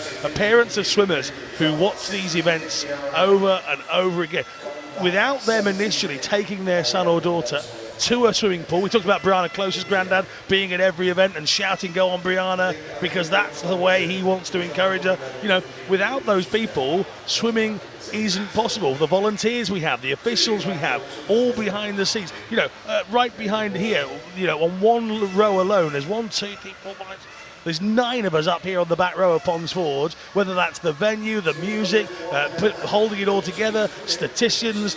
We've got a guy just controlling the scoreboard. You know, that's just up here alone. So, you know, big thank you to all the parents out there who are watching on the stream, who have in the past taken their kids. You know, maybe you couldn't be here for this one to see it. You know, we do want to say from British Swimming and everybody behind the scenes, a big, huge thank you to parents, grandparents, aunties and uncles. You do put some effort in, and without you, we don't create an Olympian. We don't win gold medals at Olympic Games. Absolutely not. There's been a few campaigns out in the last kind of 8 years or so about the thank you mums, and that's absolutely amazing. My mum was part of that campaign, and I could not have thanked her enough for what she did for me as a young swimmer. I was the 3rd child, so the baby of the family. My brother's 9 years older than me, so my mum and dad were already, by the time I came into swimming, had already been doing it for about 5 or 6 years, and then I continued to do it all the way through till I was 29. So my poor mother used to have brown hair, or dark black hair actually, and then it kind of slowly turned into white hair, which she fully blames all on me from all the different races that I've done throughout my life. And it's great to kind of come here and still see so many families and see parents that we've seen from competition to competition, and it's not possible taking them to training. I think parents' best day ever is when their child finishes and qualifies for their driving test, so that they can take themselves to training in the morning all on their own. Some of these ladies will have parents who sit around longer than the others, because, you know, if you're a parent of a 50 sprinter, you could perhaps come in for half an hour and then leave again. Those sprinters, Nikki Miller of East Kilbride, Danielle Huskisson of University of Stirling, Alice Deering, Loughborough University in 5, Leah Crisp, City of Leeds in 6, Rose Foden of Northampton going in lane number 7. Rose Foden has a PB of 18:11.03 for this event.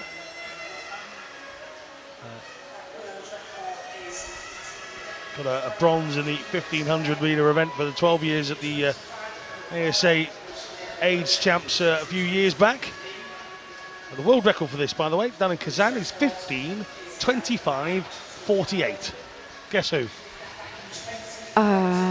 Does her name start with a K? It does. It does, yeah. Katie Ledecky. Yep, that's right. The European record is 15:38.88. Let's see if you can do that one. No. Jazz? No, it's Jazz a is Lottie the British Friis. record. Oh, Lottie Friis. Lottie Friis of Denmark doing a 15:38.88. So that's the European record. Stephen Stanley said, and this basically has won Twitter today. It just says, "Why? What's wrong with Ruth?" Good misspelling, great joke. Zoe Sadler said, "There's a spare lane in the 1500. Can I get to Sheffield in the next minute?" You clearly didn't. You're not in the race, but I'm glad you're enjoying it, Zoe. Jacqueline Suter, sorry is the word we will use. I've already messaged you individually. Second place for Sean Campsey, even though we didn't mention that. We only mentioned the winner, yet with a few technical issues at that point in time, so we do apologise. There's a lot to deal with here back at the top of the Ponds Forge building. So, thank you very much to Jacqueline Suter.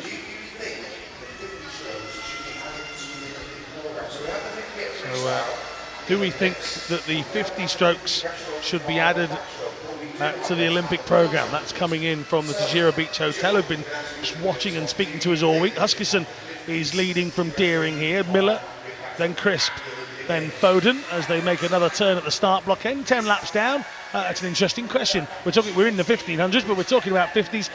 Should they be included in the Olympic programme? That's a question that gets asked quite often, and unfortunately in an Olympic program you have a certain number of events that you can do and that you can't do, and if events are added in or events are maybe taken out, it means that, you know, to add in a 50 we'd have to take away another event. It's the same with the open water.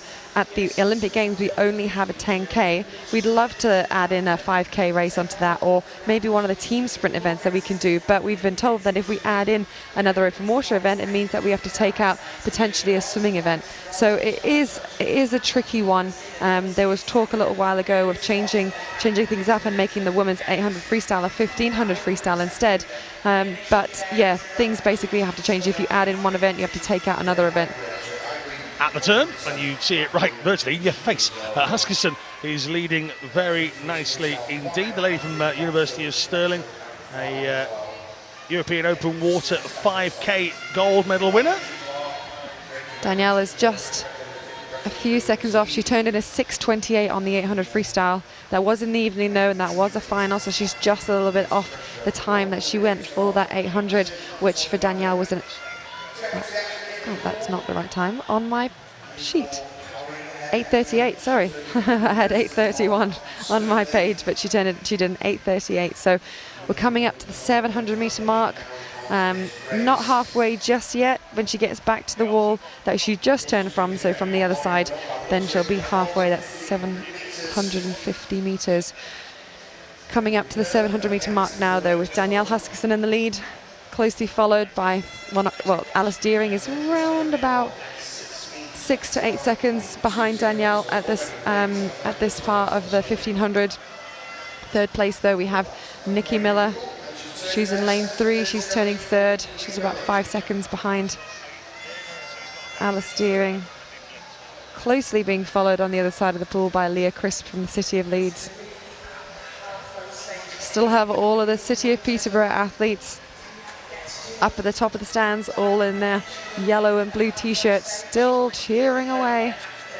Good that they're adding a little bit of noise into this arena with lots of people having left to cheer Danielle on. So there you go, 15 laps to go. That is halfway for Danielle. She turns in an 8:12.08. Let's see the time difference between Danielle. My maths isn't very good, having to work out very quickly, but Alice turns in 8:22. Thankfully that's an easy one. It's about 10 seconds difference now between Alice Deering and Danielle Huskisson from the University of Stirling. I mentioned earlier that both of those girls were open water swimmers, and after retiring in January just a few months ago, I'm leaving, handing the mantle over, as they say, to Danielle and to Alice, in the hope that they can move British swimming on in the open water. Hopefully we can get 2 more girls into the Olympic Games in Tokyo 2020. So we're talking about people being inspired, not by just the swimmers in the water. Maybe they're inspired by their coaches. Maybe we're inspired by the parents and people that bring them along. And obviously Brianna Close was listening a couple of moments ago. Brianna Close says, shout out to Keith. I couldn't have done it without him. Grandad Close. Thank you. I've got little goosebumps there. Don't do that to me, Brianna. I'm already missing my daughter as it is. I haven't seen her for 2.5 weeks as it is, so don't go all family on me. Thank you very much, Brianna Close. Keep those tweets coming in. Hashtag BSC17. Roll on May the 2nd for me.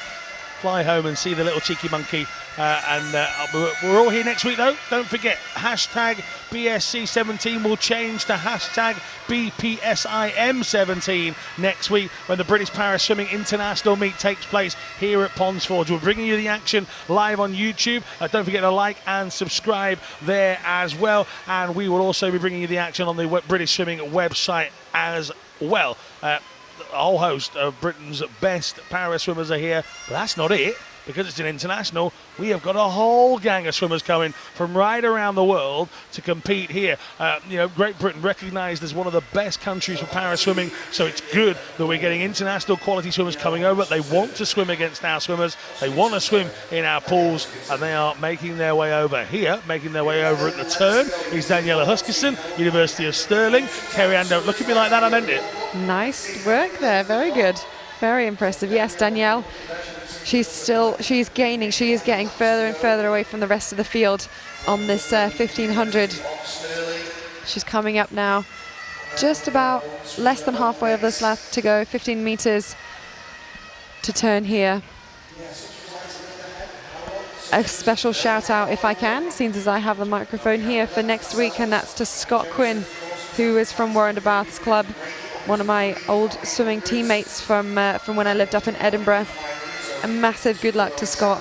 He won a Paralympic silver medal in Rio just recently, and I couldn't be prouder of him, so I'm looking forward to seeing how he gets on next week. So we're coming up now. Lane 3 there from Nikki Miller, just turning. She's still in third place. She is now 9 seconds behind Alice Deering, but Danielle is just powering through. She's getting further and further away from the rest of the field, and she doesn't seem to be stopping. She just seems to be going and going and going. Her legs are starting to kick. She's not got that many lengths left to do.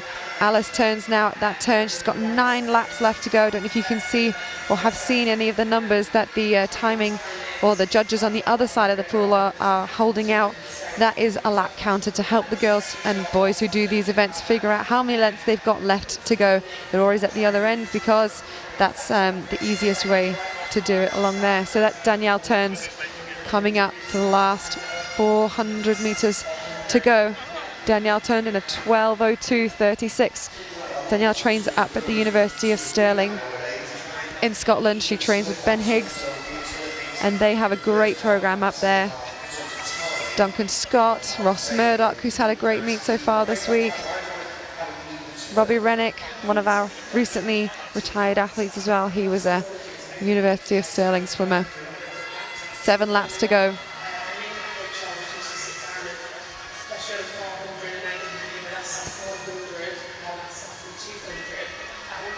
Huskisson 12:35.25 at the last turn. Alice Deering 12:20.40. They've come up to the 24th lap. How are they feeling, Kerry-Ann? Things are starting to hurt a little bit. This is pushing beyond the barriers that they've done before in the 800 meters. Danielle really trying to keep pushing on, this is the last 300 meters that she's going to do now, and if it was me, I would be starting to reel in these hundreds, trying to get them as far under the time that herself and her coach Ben would have been figuring out as the times to hold for this. I've no doubt that Ben is on poolside as well, cheering her on, trying to keep her on check. This is the times that you're going, this is what we're doing. Great as well to still hear the City of Peterborough athletes still giving Danielle a nice cheer as she's coming in. So she's only got 5 laps to go. Danielle turns. There you go. You can see the lap counters just there. You either have a look up just a little bit before you turn to see how many lengths you've got left, or you look just behind you as you turn. But generally, most athletes can keep count themselves, but I did actually, when I was speaking to Dan Jervis, I asked him about that, and he said, oh, I did actually at one point think I did 1,000 meters, but actually I'd only done 900 meters. So he's like, I'm glad on that occasion that I had that, because every athlete on these longer distance events has a race plan. You know, they have a tactical plan that they stick to. He said that he broke his race up into 3 500s. So if he did go a little earlier on that 900 meters thinking it was 1,000, that could have had an effect later on down the swim. But we're coming up to just 200 meters to go. Danielle Huskisson turns first there in a 4:14.05. She is gaining even more on the rest of the field. Alice Deering is coming up to the last 200 meters now. She's going to turn in a 14:37. So quite a big gap between those girls. Alice is also starting to take a gap between herself and Nikki Miller from lane 3 from East Kilbride as she comes through. The City of Peterborough swimmers have stayed with us throughout. They're the youngsters with the little horns up in the top of the stand who caught sight of them early on today in the blue and yellow trim t-shirts. But it is Huskisson, and what are we about to hear, Kerry-Ann? We can hear horns at the moment, but they're going to turn into bells very soon, and that's it. Danielle will be so happy to hear that bell. That means she only has 100 meters to go. She turned in a 15:20.16. Let's see what she can do on this last 100 freestyle. Second is Alice Deering, competed in the World Cup Marathon in Abu Dhabi earlier on in the year. Slightly warmer than Ponds Forge, only slightly. Came 16th in that. I was a junior 10K world champion as well. We've got a personal best for her, 16:45.36. That was done at the European Junior Championships back in 2013. But she's a heck of a distance back here from a very, very comfortable and accomplished swim from Danielle Huskisson. Absolutely. Danielle's PB is a 16:25.19. She turned in a 15:20 on that last 100. So we're just willing Danielle on. Can she go under a 105 for this last 100 to do a PB? That would be a great swim from Danielle if she can come in under that 16:25. Alice Deering, her PB is a 16:45. Again, we'll have to wait and see what Alice can do on that last 15 meters. She's just got 50 meters to go, but it is Danielle Huskisson that is going to take the win on this Invitational 1500, and she does it in a PB as well. She did a 16:24.33, and she did that whole race by herself, and I'm very, very proud to say that Danielle did a PB then. Well done, Danielle. 1,500 meters done. Let's bring home the rest then. So we take a look in lane number 5. Here is Alice Deering. The Loughborough swimmer will come in. It'll still be a little while before we get third. Deering's time 16:51. Kerry-Ann? It's a bit off her personal best. Her personal best was a 16:45. She was 16:51 just there, so a little bit off her best, but we have had a long week, and these two girls I know are definitely focusing on the 10Ks. But third place there from Nikki Miller is 17:07.20, and that is a PB there from Nikki Miller. So Jem Jones says good luck to Luke Hollingsworth in the 50-meter fly re-swim, representing Amersham. #stream, #BSC17. Yeah, you're right, it's coming up in a moment. Here they come then. Rose Foden finishes in 5th, Crisp in 4th, Miller in 3rd, Deering in 2nd, and Huskisson finishes in 1st. So we are getting ready, I believe, for the re-swim of the 50-meter event. Well, it just had a bit of a dodgy start, didn't it? I think it's heat number 3, if I remember rightly. So those 1,500 metres, that's an invitational. You talked to me earlier on. We actually saw a video of it a few days back about the management of an 800 metres. Obviously, you've done 50, you've done 5, 10, 3, whatever. You know, if it was up to you, you'd just keep swimming in a dory style. No, you'd stop at some point. Maybe when you get to the bar in the pool, you stop there. But talk to me about that 1,500. What do you do now? You straight out of the pool. What's the sort of downtime from here?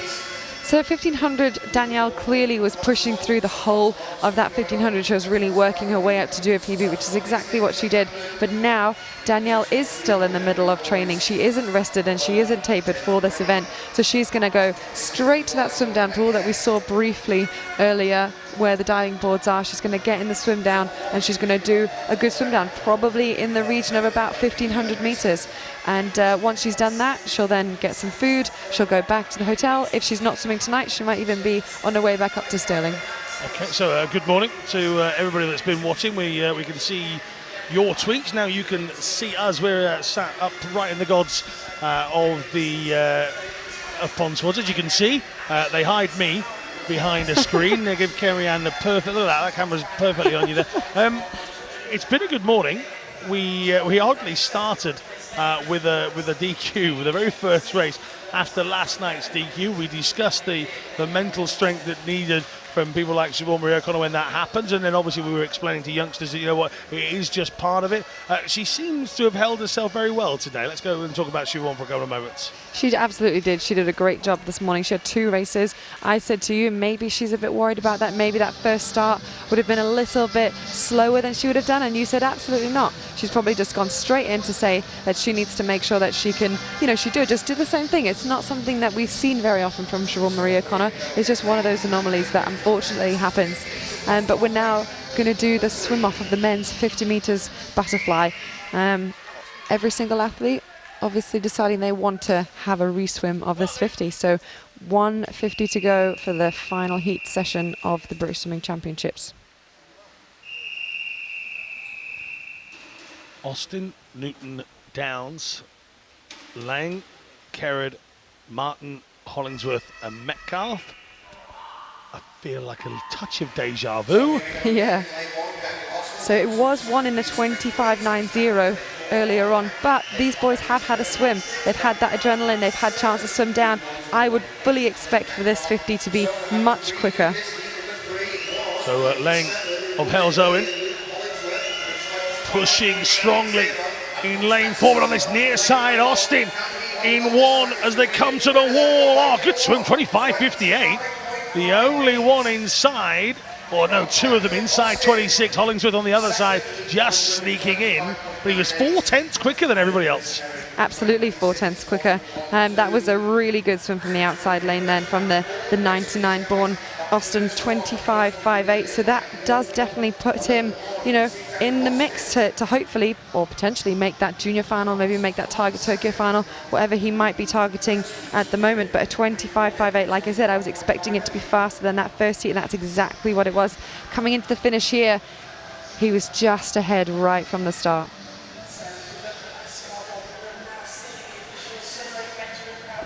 So a big thank you from myself, Alan March and Kerry-Ann Payne.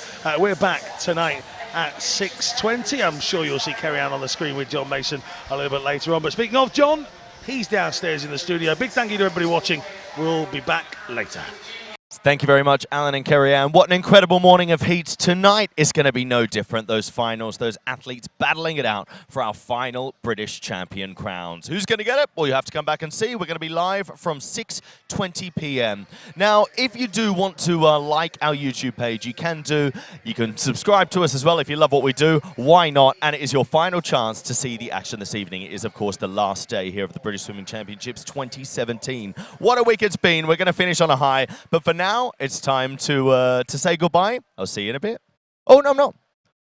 Oh, we're staying on air.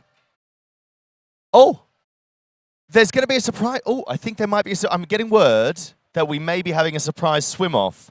Ladies and gentlemen, this is very exciting. It's not just that that butterfly heat. It is potentially a swim-off as well. I'm just waiting to get word as to what this swim-off will be, who it will be between. We're just waiting to get official time down from the officials.